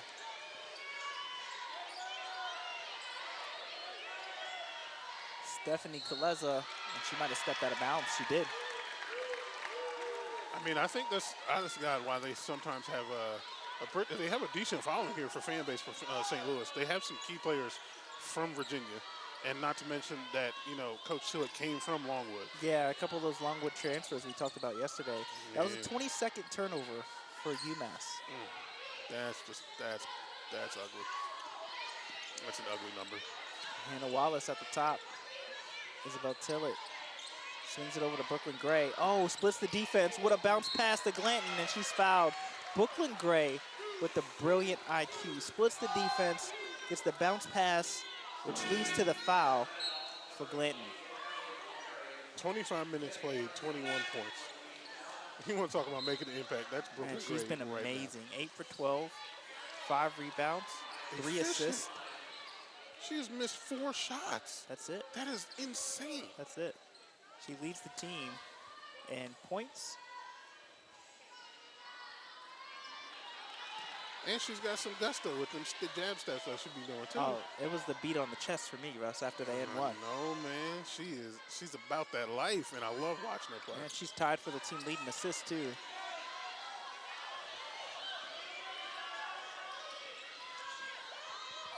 Oh, McHale Brooklyn Gray. stripped by Enumelli. Nice. Leads to a Brooklyn Gray layup. And the game high, 23 points for Brooklyn Gray. And here's where the bench comes into play, right? Anna Melly, the freshman from Houston with the steal. Inside. Ooh. And it's no good for Megan Albers. That's an easy one. The little coach still getting some valuable playing time, too, because of the lead they got right now. Yeah. And Isabel has played some good minutes here with Kennedy Calhoun when she was in foul trouble. Yeah, she's not just a coach's kid. She's smart as all hell. She helped lead that break. For sure. When St. Louis was down and made their first run. It's almost unfair because it's like having Coach Tillett on the floor with them. Absolutely. And Alamelli lost it out of bounds, but I think it was last touch by UMass. St. Louis is has made 4 of their last 5 shots, and UMass has not scored. Field goal in 3 minutes and 20 seconds. Brooklyn Gray misses. And I got it. I got it, Coach. I got it, Coach. That was almost there. I got it, Coach. I was ready to spot up. Camera almost went out. Camera almost went out. Lamont time was on the mission, though. Pull-up jumper, no good for Ali Palmieri. And UMass now is struggling to get a bucket. Scoring drought almost 4 minutes long now. 0 for the last 4. Brooklyn Gray getting a much-needed rest, Much-needed rest and a standing ovation by her fellow Billikens. Palmieri misses again. Rebound on the Nigbo. And that's going to be a foul on Shavers there. Yeah, Shavers had her arm hooked there for a second. 16-point lead by St. Louis. 2 minutes, 22 seconds to go in the third quarter. The only starter on the floor right now is Calhoun. So some Palmieri misses again. Good time for some reserves to get some minutes in, to get some experience and some confidence. McHale has it up top, being harassed by Kennedy Calhoun. Jesus, Odenegbo with a tight pass inside. Defense. And Albers cannot get it to go. Here comes Enumelli. Spin move. And they're going to get her with the travel. That's tough. She might have pro hopped there too with it, but it was a pretty move. She tried. The ref didn't think so. She's feeding off that Brooklyn Gray type of energy. She trying to do something fancy. Here comes McHale up the floor. Imani McHale, the freshman, being guarded by Enumelli, another freshman. Freshman battle there. Kennedy Calhoun might have just picked up one on Palmieri. And that might be her third foul. It is.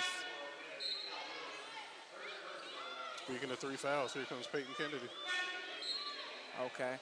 Peyton Kennedy's back in. Looks like Hannah Wallace is back in. Glanton and Kennedy Calhoun going to take a break. I don't think Kennedy Calhoun was about to come out Yeah. until that foul. Until that foul, for sure. Yeah, Coach Tillett calls Hannah off the bench real quick. Yeah, and now it's Hannah's job to Jesus, look at that. guard McHale, and That her defense and is annoying, and Shavers. I'm not even playing. her and Shavers have been all over McHale. Jesus. Poor Yamani. Like, UMass might have had the first half with the full court press, but St. Louis is starting to burn them with that half court press right now. They get it with another foul, and I believe they're 1-1 now. So now 5 team fouls for UMass. I mean, for St. Louis. Yep, UMass is in the bonus. And that's going to stop their little scoring drought there. About time. They still need to hit a field goal, Oh, yeah, definitely. but it stops the scoring drought. But St. Louis is starting to get on the scoring drought themselves. Oh, she misses the second. She made the first, 45-30. St. Louis. Here comes Isabel Tillett.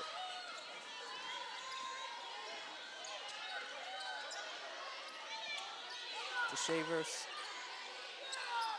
Hannah Wallace. Peyton Kennelly. Pass inside to Shavers. Good pass. No good. Ah, Rebound. hard finish. Shavers tried her best, though.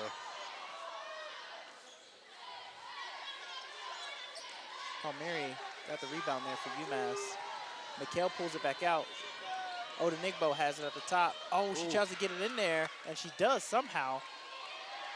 Anna Molly almost Leclerc. took that one. Yeah. There's another foul call. Where are all these Or was that out fouls of coming bounds? from? I think it was out of bounds on St. Louis there. Okay. 10 seconds left on the shot clock, 57 left on the game clock in the third quarter. Palmieri gets it off the inbound, no good. Off of McHale's hands, and St. Louis will get it back with 53 seconds. Up 15.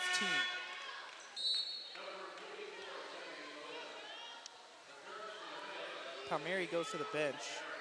2 for 10 in today's game. Not her best shooting night. Not at all. I mean, nobody, except for Kaleza, is actually having a decent game as far as efficiency goes. That's right. UMass is Everyone now is- shooting 27% from the field, 10 for 37. Yeah. Kaleza is the diamond in the rough of their efficiency. Yeah, and it's crazy because they both have shot 37 shots. Oh, Peyton. Oh, there It's we on go. the floor. Got it Billet off. comes down with it. Ameli coming up. Bounce pass to Shavers, and it's Good good. pass. Good bucket. Hard bucket. They're still playing physical, and the refs are letting them play to an extent. Absolutely. 47-30. St. Louis up 17 now. Every couple minutes, I get distracted by the shoe game. McHale with the runner. They're not stopping. Look at that Full court. She travel. took too many steps. Yep. And she knows it. Ah, I'm about to say, that was a fast break for your butt right it there. was. They took advantage. Shavers. UMass was just laying around after And that bucket. Brooklyn Gray kind of made some fun of it. It's like, girl, you took one too many steps. She knows it too. I mean, well then you're gonna take that from your senior. Right. If your senior's gonna make fun of you, you just gotta shut up and take it. 10 seconds left. Good Isabel Tillett comes Go out with ahead, the Tillett. ill-advised pass. Left hand layup. Nice. Left hand finish. And St. Louis goes crazy. 49-32. St. Louis Billikens overtop the UMass Minutewomen. That's only the end of the third quarter. End of the third quarter. 17-point That's lead crazy. by St. Louis. They are. It's almost like we're speechless watching it, but like this game has been so streaky at points where it was like either just 11-0, 12-0 run by either team, or it's like a 3-minute streak where nobody scored. They haven't scored a bucket or made a shot. They've gotten lucky to get free throws to get points, but they haven't made an actual shot. But like it's just once someone gets hot, St. Louis right now, that third quarter was pretty good for it. Yeah. And just the unfortunate inefficiency of UMass right now is starting to come back and bite them in the ass. Yeah, we know now. Coach Tillett told us yesterday, this is our favorite time of the year. Last year they made a run and won the national tournament, the NIT. The year before they made a run during this time of the year, Russ, and they won the Atlantic 10. This is a veteran team that has the pieces and know what it takes to win in championship time. Yeah, it is. They know what to do and they know how to do it. It's just they're putting it together right now, and right now is the best time to put it together in postseason. They're trying to get that second bid for the A-10 in the NCAA. Because right now, I think it's a foregone conclusion. Richmond has that spot locked up. And if there was another week in the regular season, they'd be ranked in the top 25 right now. But all these other teams are fighting to get their own berth because it's just one spot guaranteed. And if anyone else but Richmond wins, that's a second spot. So it means that much more to those teams. Absolutely. St. Louis is in the running. Keep your eye on George Mason. We do have coaches sitting right next to us here. They're out for blood because of what happened to them last year. They got a deep team. And the University of Richmond Spiders have been rolling. National Player of the Year, National Coach of the Year. They've just been playing A1 basketball. And they're still young, too, as Richmond we're talking about. Maggie Dugan's only a junior. Crazy. She's back next year.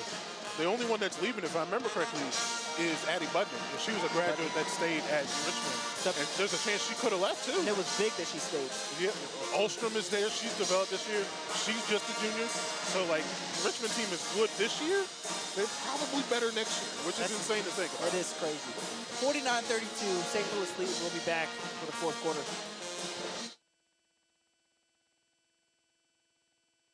Legacy Financial Wellness with Rita Stewart. Let us help you safeguard your family's future while focusing on living your best life. Discover the peace of mind that comes with having a right financial plan in place. Rita Stewart is a dedicated and experienced financial professional, ready to guide you on your financial journey. Her expertise lies in helping clients create a robust and enduring financial foundation to build on into the future. So reach out to Rita Stewart at 804-677-7555 or on Instagram at Money Matters NT, on the World Wide Web at LegacyFinancialWellness.com, on Facebook at Legacy Financial Wellness, or you can email Rita at rita.stewart@fiveringsfinancial.com.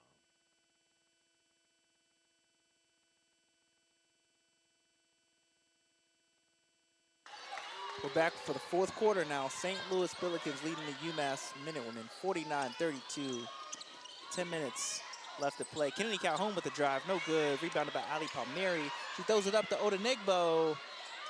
Misses the layup. Missing layups, so that's not good. That is not good. Unfortunately, that kind of fits the pattern because that third quarter, they shot 15% from the field in the third quarter.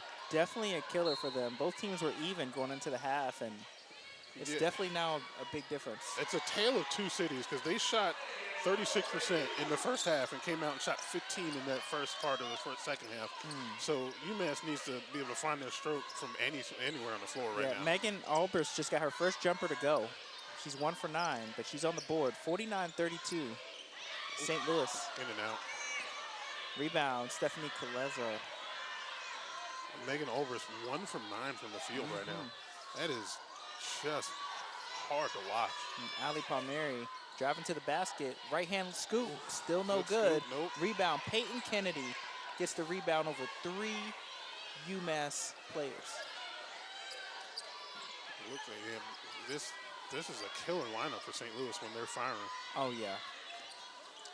This is the IQ team right here. Brooklyn Gray taking it in on Odenigbo. Turnaround jumper. She is disgustingly good right now. Professional. Professionally nasty. 25 points for Brooklyn Gray. Go ahead, girl. Go down. LeClaire bringing it up for UMass. Behind the back, Hannah Wallace playing the defense. Stephanie Calezza has it, swings it over to Odenigbo. Ali Palmieri has it, she swings it. Back to Momo LeClaire. Lisa Calezza, 3 seconds on the shot clock, being guarded by Brooklyn Gray. Turnaround, no good. Kennedy Calhoun's off to the races. Swings it, Peyton Kennedy for 3. Yes. It is good. That's beautiful basketball. Timeout UMass. St. Louis is turfed up 54-34, 20-point lead for the St. Louis Billikens. Yeah, it's insanely impressive how they're playing right now. So I don't know what else to say. It's a full timeout. 8 minutes left in the game. 54-34 St. Louis. Shooting 56% from the field in the second half right now. And if you're UMass, what do you do?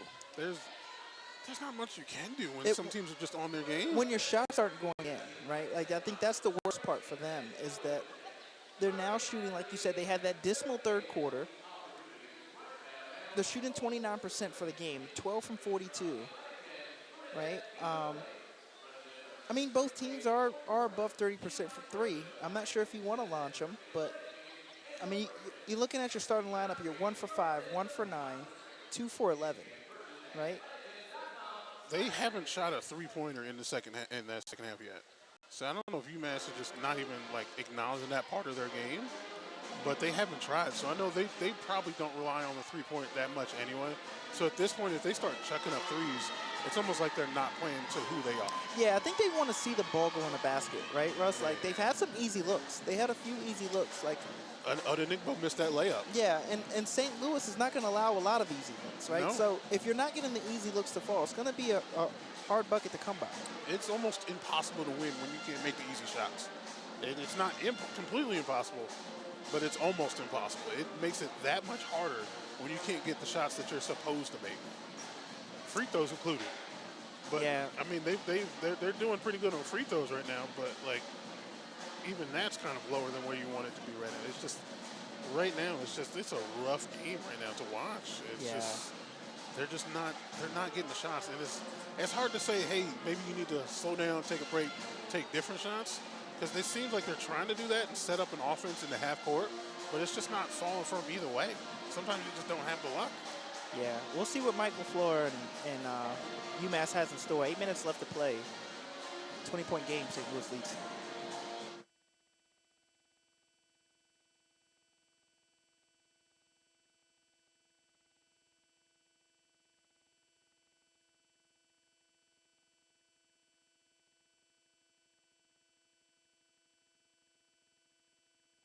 Bernard's Towing. If you find yourself in a jam and need help getting your vehicle out of a tough situation, Bernard's Towing is there to help you get your car where it needs to be. Remember, call us once and be hooked. Contact us at 804-380-2774 or at 804-495-5111.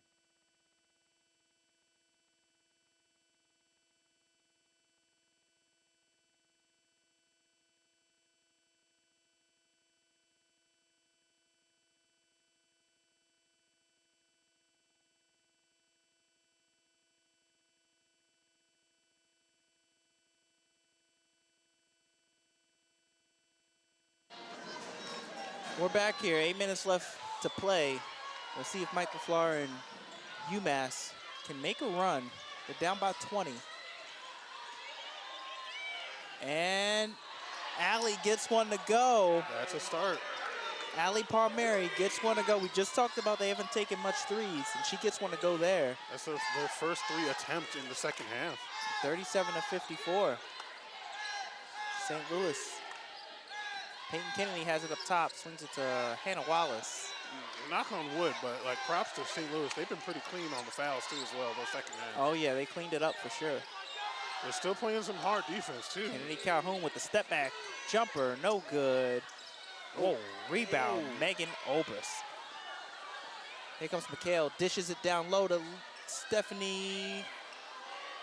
Ooh. No good from Palmieri that time as Kaleza kicked it out to her. Ooh, It's a jump ball. Ooh. That's what they Possession need. now is going to stay to UMass. They don't need that fourth foul on Peyton Kennedy. Not at all. Like you said, they've been doing pretty good with the fouls. They Both cleaned it up. Kennedys have 3. Everybody on UMass that's in the game right now has 2. No good on the jumper. Brooklyn Gray has it. Brooklyn Gray, amazing performance tonight. 25 points, 5 rebounds, 3 assists. Little cross. And another At the top crossover of the jumper. box. Hold that, hold that. A little cross to the top of the box. Hold on a second. I'm about to drop this dime right Wow. 56-37, 19-point lead by St. Louis. here. This is a scary St. Louis. This is a scary team. Against George Mason tomorrow, this is a scary St. Louis when Brooklyn Gray is the one that's dominating and scoring at will.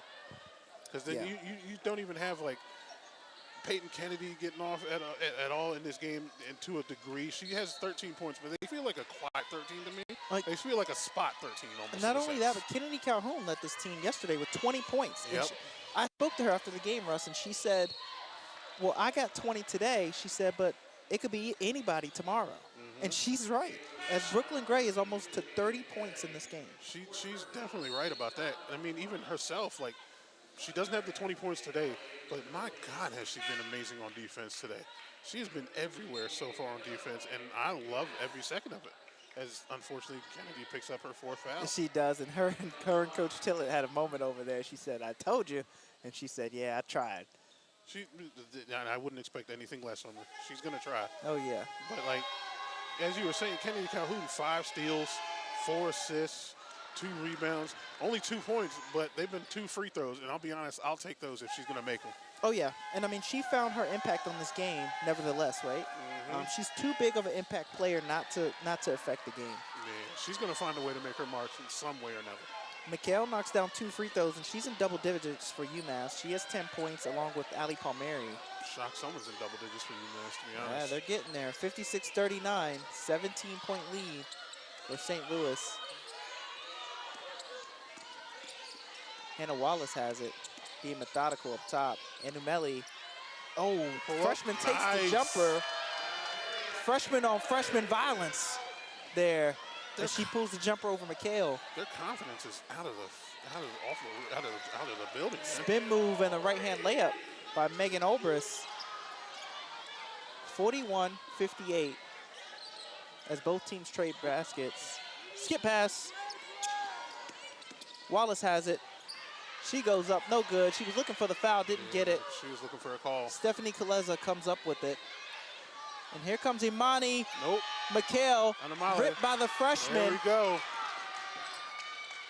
And at the other end, Hannah Wallace scores her 6th point of the game.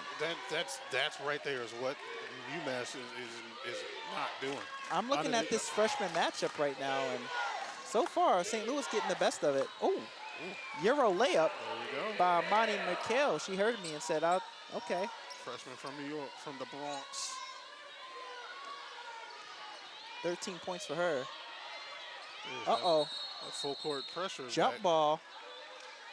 Possession arrow goes to St. Louis, though. St. Louis will keep it. 60-43. 17-point lead. 4 minutes and 51 seconds left in the game. I was this many years old when I realized that jump ball doesn't always mean you jump for the ball like you on the basketball court in the parking lot. Oh, yeah. Not every time. No. You got to learn what a possession arrow is sometimes. But that's just... This game is kind of ebbs and flows a bit. It's just beautiful because, like, right there we saw the full court pressure come back and trap St. Louis again to force the jump ball. But at times, St. Louis is just blowing right through that full court press. Yeah, pace of the game has been a big one here. UMass thought they could speed it up at the beginning of the game and run the table, and they did until Coach Tillett got St. Louis to calm down and stop the turnovers. And ever since then, it's been all St. Louis. Yeah, for sure. And St. Louis has had a held on this game for a while. They've made 5 of their last 7 shots. So they're definitely not doing anything but going up right now. It's going to be a tough matchup. They can hold on for George Mason tomorrow. Absolutely. 4 minutes, 50 seconds left in this game. Tierra Simon has it, being pressured. She goes up and charged. Foul by Stephanie Kaleza takes the charge on Tierra Simon. And UMass will get it back, down 17. Could have had Adamali there for the kick out, but she tried to take that. I don't blame her. Ali Palmieri has it. At the top, she gives it back to Imani Mikhail. 3-pointer is no good by Palmieri. Amanelli comes up with the rebound. Swings it. Anumeli in the corner. Skip pass. And Tierra told Bree John, shoot it. And trying to get everyone their licks in. Too soon. Kennedy Calhoun has it, being guarded by Odenigbo. She goes to the ground. That's another jump ball. And that's going to be a jump, and that's going to go back to UMass. Yep. A couple turnovers here. Tierra's like, come on, man, what a foul at? Like, we out here fighting for our lives. You saw Calhoun trying to get rid of that ball. Yeah, she probably knew did. the possession arrow was not in their favor. Yeah. But the game is still good. Yeah, 2 turnovers in a row, and UMass doesn't find a way to capitalize. Yeah, you may make mistakes, but if you can limit their opportunities sometimes off of mistakes, it definitely helps you get over those mistakes that you made. Oh, Amani McHale gets Kennedy Calhoun a foul. That's going to be her 4th. The 26 turnovers for UMass right now. Man, it's crazy. And St. Louis has 20 points off those turnovers. And I think that's the big one, right? 20 points off those 26 turnovers. St. Louis has 21 themselves, but UMass has not been able to capitalize. Not to the effectiveness of St. Louis capitalizing on the other end. And the points in the paint, 30 to 22 right now in favor of St. Louis. So that's a big one.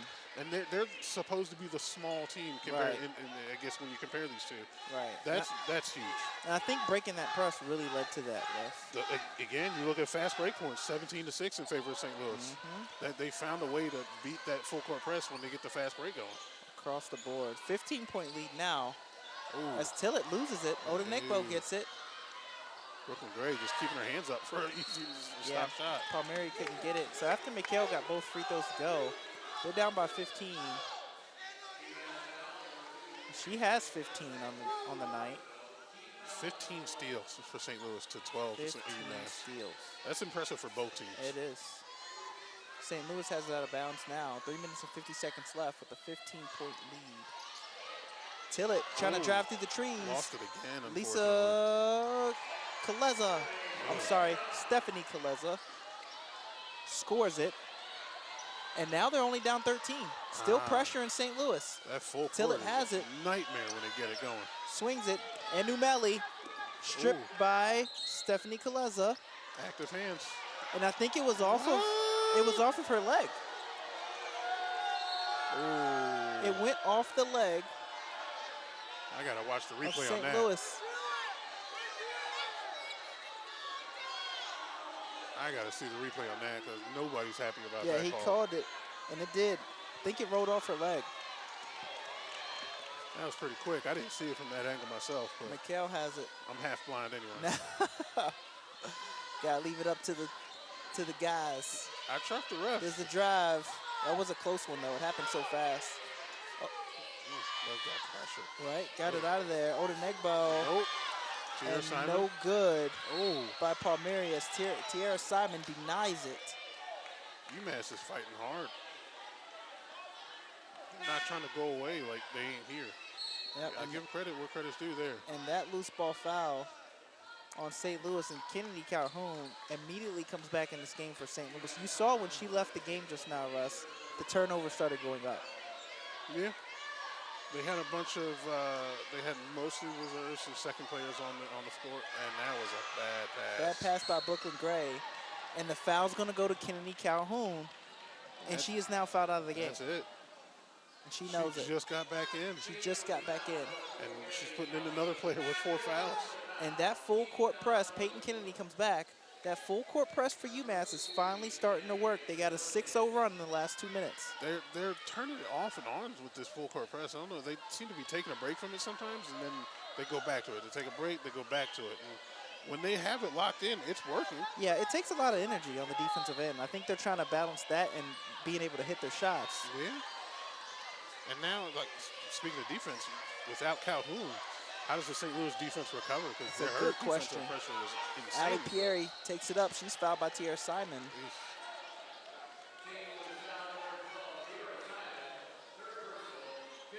That's the 15th foul. Mass is in the bonus. Ali Again. Palmieri's going to shoot too. And maybe she can see it going in the basket. She's 3 for 16 in this game.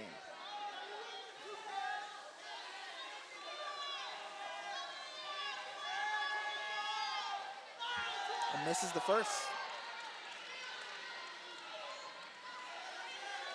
Palmieri is senior from Trumbull, Connecticut. She gets the second to go, and she's not trying for this to be her last game. Down by 12, the full court press is on for UMass. Isabel Tillett has it, and she's fouled by Palmieri.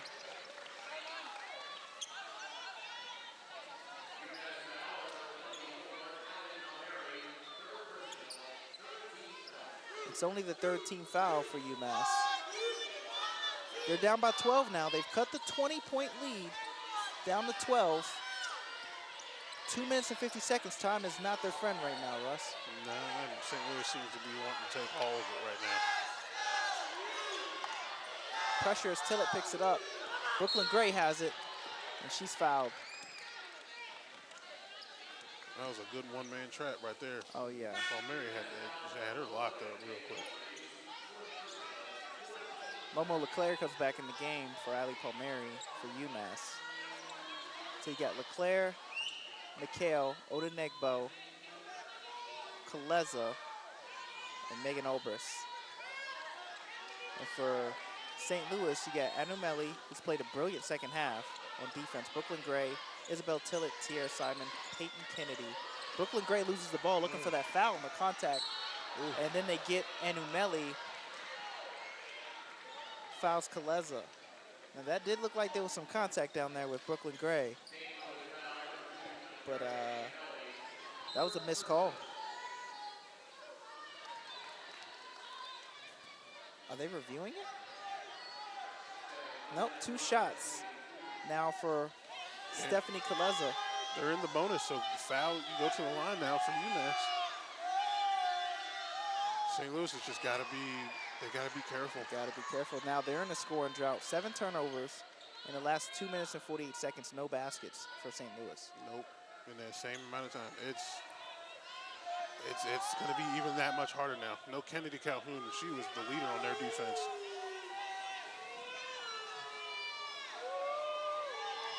And that's got to be one of the worst things, too. Fouling out with this much quality time left in the game. Yeah, Stephanie Kaleza has made both free throws.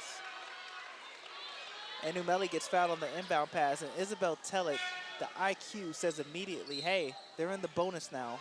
We should be shooting shots. So St. Louis knows.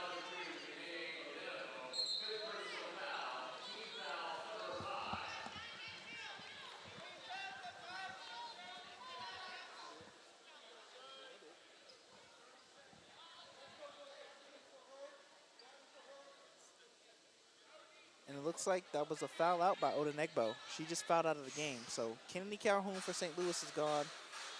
Odenegbo fouls out for UMass. Both teams in the bonus now. Both teams in the bonus. UMass on a 9-0 run in the last 2.5 minutes, though. So, like, they both lost something key on defense. And Odenegbo had the presence. They both had the presence. Odenegbo and at this Calhoun. pace, they're going to need that same 9-0 run, 10-0 run with another 2.5 minutes remaining to catch up. They're down by 10. They got to be. Both teams have to be extremely smart in how they play and careful. Anumeli, the freshman, misses the first. Freshman from Houston, Texas. Again, she's played brilliant in the second half. 70% free throw shooter on the season, though. She's got 4 steals in this game, big ones in the second half. No doubt. That led to the big lead. Yes. And there you go, she makes the second. 61-50, St. Louis leads. 2 minutes, 28 seconds left. Amani McHale has it for UMass. Kickball by Tierra Simon. I'm glad kickball's not a foul. No easy buckets. Nah, not at all. Oh, no. God forbid if Peyton Kennedy fouls out of this game, and I feel like I might have just jinxed him by saying it out loud, but, like, this game it's not over. It's 11 minutes and 2.5 to play, and it's 11 points. But, like, UMass has figured out a way to stop St. Louis if they keep that full court pressure on. Oh, yeah, they're pressuring for their lives. McHale tries to hit a 3 over the long Tierra Simon, and it's an air ball. And Anumeli comes up with it. Doing her best She's Kennedy being trapped. Calhoun impression. And it's a jump ball, and it's St. Louis's ball. Tillett looks over and says, yeah, that's us. A little sigh of relief there for Coach Tillett. Oh, yeah, because you do not want them to crack that 10-point lead. You don't. It's just you have that buffer. You know, they worked hard for that buffer. They did. And UMass has figured out a way to slow them down with that full court pressure. It's the fight in them. Tillett finds Brooklyn Gray to the bucket. The bucket. And Brooklyn Gray is finishing this game. 29 points now as she scores the layup inside. Brooklyn the bucket Gray. I don't know what else to say. Brooklyn buckets. Hey. she's getting them like she's at Rucker Park with Ali ease. Palmieri for three. Ease. Step back gets the 3 to go. Right, It's still a Kennedy's 10-point game, 53-63. Brooklyn Gray up the court. Tiara Simon. They're trying to waste as much time as they can. Oh, yeah. Tillett has it up top. It was a brilliant pass last time. And here comes Mikhail in for the jump ball. And she knew and it. UMass will get it back. She knew exactly what she was doing with that, tying her up for the jump that's ball. that looks like St. Louis needed to be aware to let her know she was coming. And they were too late. Little Tillett just did not see her sneak up behind her. She did not like that. As it's a 10-point game with 1 minute, 29 seconds. She's going to get instructions. Oh, no, she's coming out. She's coming out. Who's coming in? Was that It looks like Wallace is back in the game. Yeah. Mikhail's quietly had a good game herself, too. Amani's battling as she goes to the rim. Blocked Nope. by Tiara Simon. Up the court to Brooklyn Gray. Brooklyn Spin buckets Gray. move on Momo Leclerc. And Numeli has it, swings it over to Peyton Kennedy. They're playing keep away. Ooh. And She got fouled, it looked like. Did she call the offensive? What? No. Wow, they called the offensive foul on the elbow of Peyton Kennedy. Maybe I wasn't. I was not looking at elbows. There was a lot of contact, I think, on both sides, and it could have went either way, Russ. But I almost swore it was going to be a defensive foul as UMass was heckling her. I almost thought it was going to be a jump ball for a second. Yeah, that too.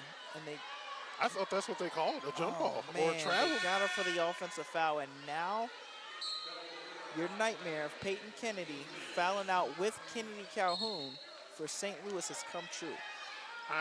You know what? In this case, I have to say I'm not too worried about it because of Brooklyn Gray. Yeah, Glanton comes back in now.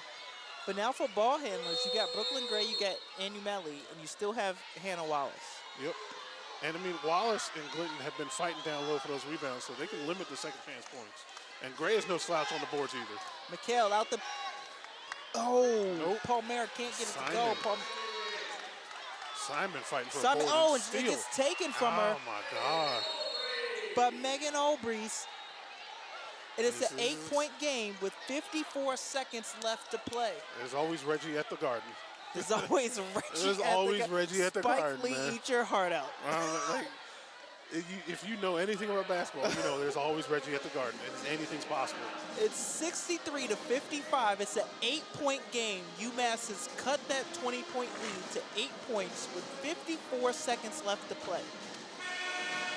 This is intense. 30 minutes in the lead for St. Louis, and UMass is trimming at it right now. Trimming at it. Both teams are in the bonus. Both teams have players who have fouled out. Odenigbo fouled out for UMass. Both Kennedy Calhoun and Peyton Kennedy, the Kennedy team, has both fouled out for St. Louis.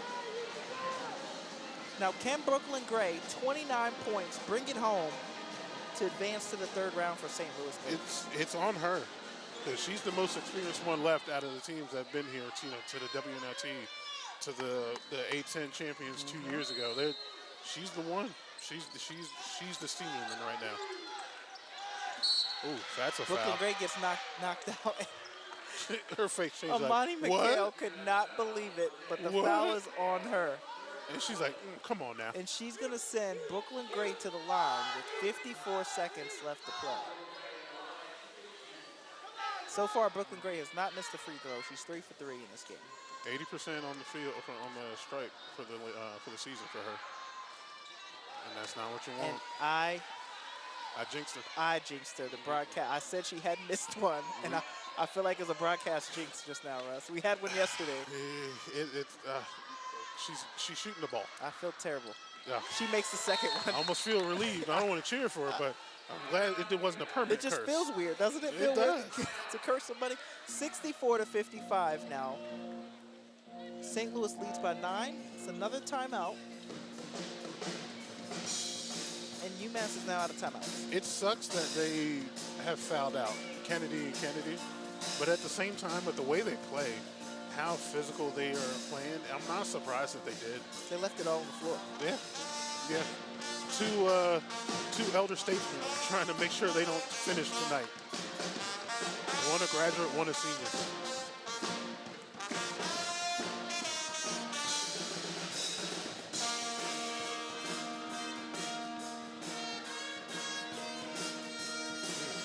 This is something else right here.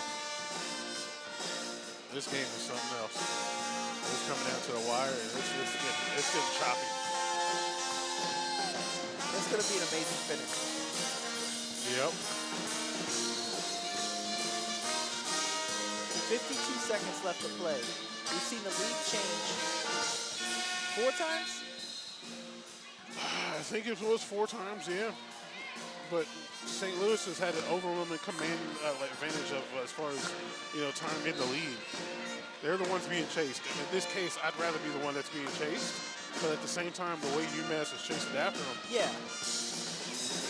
something's got to give here. The momentum has been Massachusetts. But St. Louis is hold on to lead, and it's thrown out of bounds, intended for Ferguson. Megan Obrys turns it over. And again, that's right off the bat not what you want, is an immediate turnover. That is hurtful if you're UMass right now.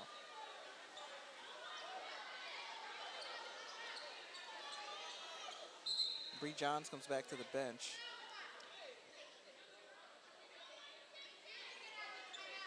I think we got a St. Louis timeout here too. Okay, if so, that'll be their last one, I believe, right? I think they had one.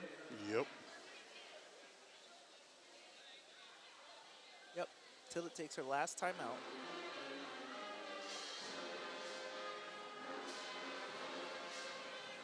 (64-55) St. Louis. We'll be back.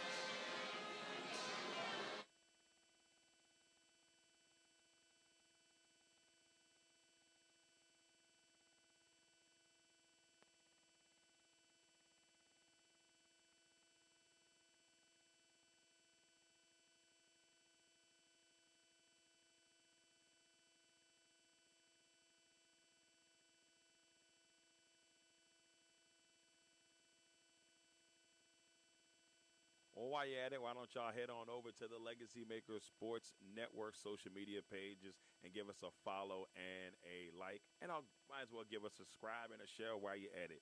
You can reach the Legacy Makers Sports Network on Facebook and LinkedIn at Legacy Makers Sports Network. You can reach us on YouTube, Instagram, and TikTok at Legacy Maker Sports, and on Twitter/X at Legacy Maker SPN. Our website is www.legacymakersports.com, where we are building a legacy one day at a time. And if you would like to donate to the Legacy Maker Sports Network, you can donate at our Cash App at $LegacyMaker15 or on PayPal at legacymakersports@gmail.com.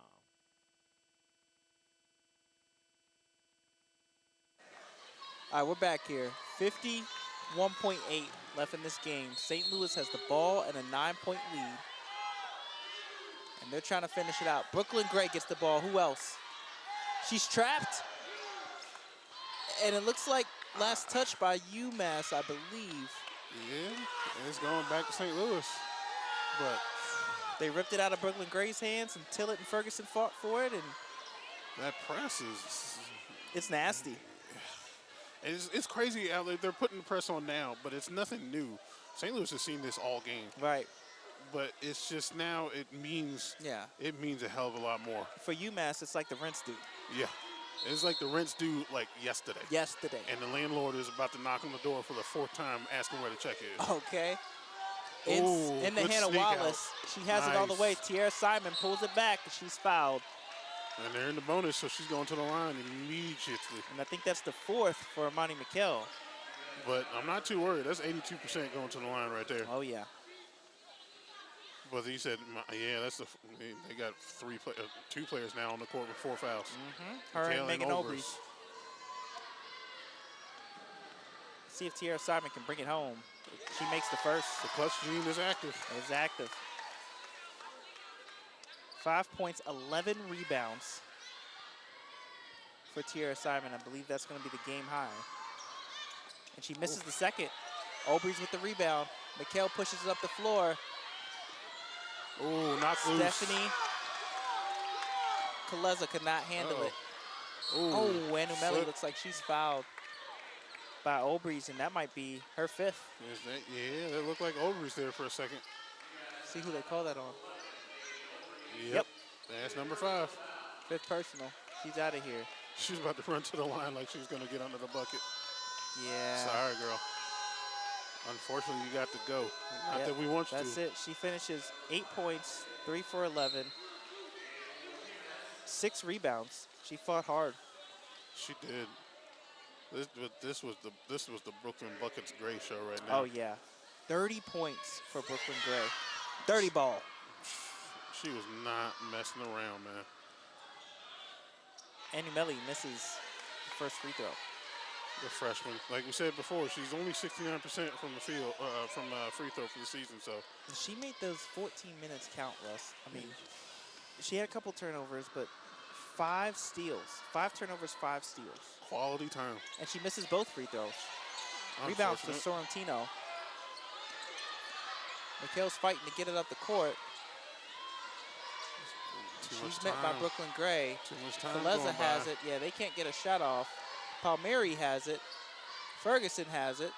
Jumper's good. 12.8 left. What was that? No 15 timeouts. seconds into a possession? Yeah, it was. And I think they fouled. They did. It took them 15 seconds to get a bucket there. Yeah, That's they're down too 8. much time. 11.6 left on the clock. Yeah, this is almost as good as done right now, It unfortunately.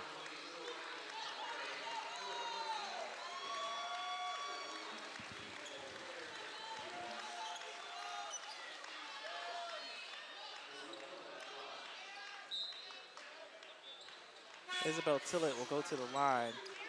Glanton, Bree Johns, and Shavers comes back in for St. Louis.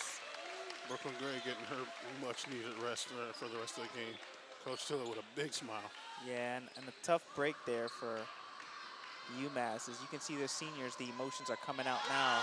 Yeah. Tillett gets the first to go. You can see Palmieri, she's emotional just at the line right now.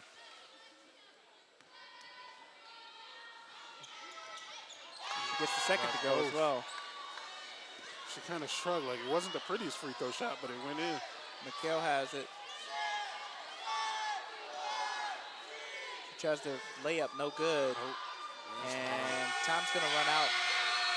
And St. Louis, 67-57, takes the victory over the number 7 UMass Minutewomen.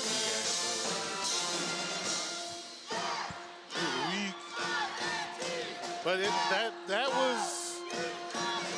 was a game. So St. Louis may not have had the better band, but the Saints do go marching in right here. They do. I just hope they they play some better songs next game. George Mason ain't gonna take that weak stuff. They will play George Mason in the next round, and that is going to be all-out war.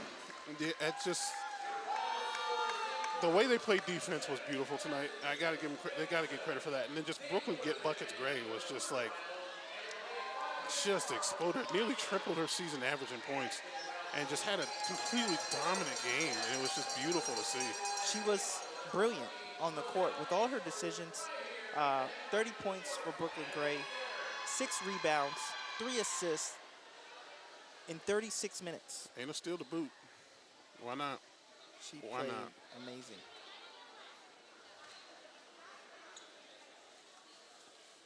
She's only a junior, too. Amazing. And this group, Russ, you can't say enough about this group. They've been through it together. They have prevailed together. And St. Louis is looking like last year's tournament when they made it to 1. That's to last year, too, as well. So like, I'm not surprised. I would not be surprised if George Mason goes home early tomorrow. I'm not going to call it. Trust me, I'm not even trying to make anywhere near a prediction. But I would not be surprised if they send George Mason packing. That's going to be a game, and we are waiting a player for St. Louis get an interview, and I wonder if it's going to be. If it's Buckets, I might be too happy. It's going to be Brooklyn Buckets. You got to let her know about her nickname, Russ. Trust me, I will. That's the first thing I'm going to say to her is what the name that we have given her. I definitely want to check it out. Looks like that is who we are going to get, too. It looks like it. Brooklyn Gray's going to go and talk TASPN, and then she'll be right here next. She deserves it. As St. Louis, you can hear, is letting off their war cry after the win. But it looks like we're not the only ones talking to Brooklyn Gray. Oh, yeah. Well, Brooklyn Gray had 30. Hannah Wallace chipped in with 6 points. Enumeli had 3. Tillett had 4. Tiara Simon had 5. I think there's a lot to be said about just how this game ended up, because a lot of the effort that these St. Louis players had isn't going to show up on the scoreboard. Oh yeah, absolutely. Like some they of it fought is, hard. and like some of it is with the rebounds and everything, but like the effort and the defensive tenacity that they had tonight was just insanely good. It really was. It really was. Yeah, Peyton Kennedy had 13 points. You know, even though she fouled out, she was brilliant. Kennedy Calhoun, she only had 2 points, but like you said, stuff that she just did that didn't show up on the stat sheet. That amazing defense on the freshman of Amani McHale. Yeah, I mean, again, you say it's in the name there, and it's not an excuse, but it's somewhat of an explanation. She's a freshman. She hasn't had the time to learn how to fix those mistakes yet. Kennedy Calhoun has. So that's why she limited her turnovers after a while. And we talked about that. Yesterday at the presser, I asked her, I said, Kennedy, when you first came here, we were covering you. We always talked about how you ran to the basket 100 miles an hour. And she had the brightest smile on her face. She still does that a little bit. She said, Coach Tillett has calmed me down a lot. Yep. And you saw that here today. It's almost a controlled chaos in a sense, because she's still going 100 miles per hour. Yes. I can see that 100% in the game several times. But, like, it's controlled in a way to where, like, she's not blindly doing it. She's not just, like, running just because, to exercise or anything. She's running with a purpose, and she's ready. She knows what she's doing. She's smart. Yeah. She's smart with it. She controls that pace. And St. Louis gets the 10-point lead. They will take on George Mason tomorrow. I mean, that George Mason game, they have a Kennedy of their own. Kennedy Harris, that's someone to be definitely aware of. And it's going to be a good game. And a very deep team. I think George Mason plays regularly like 10 players. Good game, Coach. Oh. But it was something incredible to watch, and it's just. This team is going to be trouble for George Mason tomorrow. It's not going to be as easy as George Mason wants it to be, probably, but they'll be glad they got the extra day of rest. Yeah, they're going to face a team like coaches St. Louis. were sitting here, checking the game out, and I could see it, the look on their face. They saw enough, and they're like, they definitely got a battle for them. So we're getting Brooklyn Gray right now to have the interview with Russ Taliaferro of Legacy Maker Sports Network. We got the 30-point explosion. Brooklyn Gray.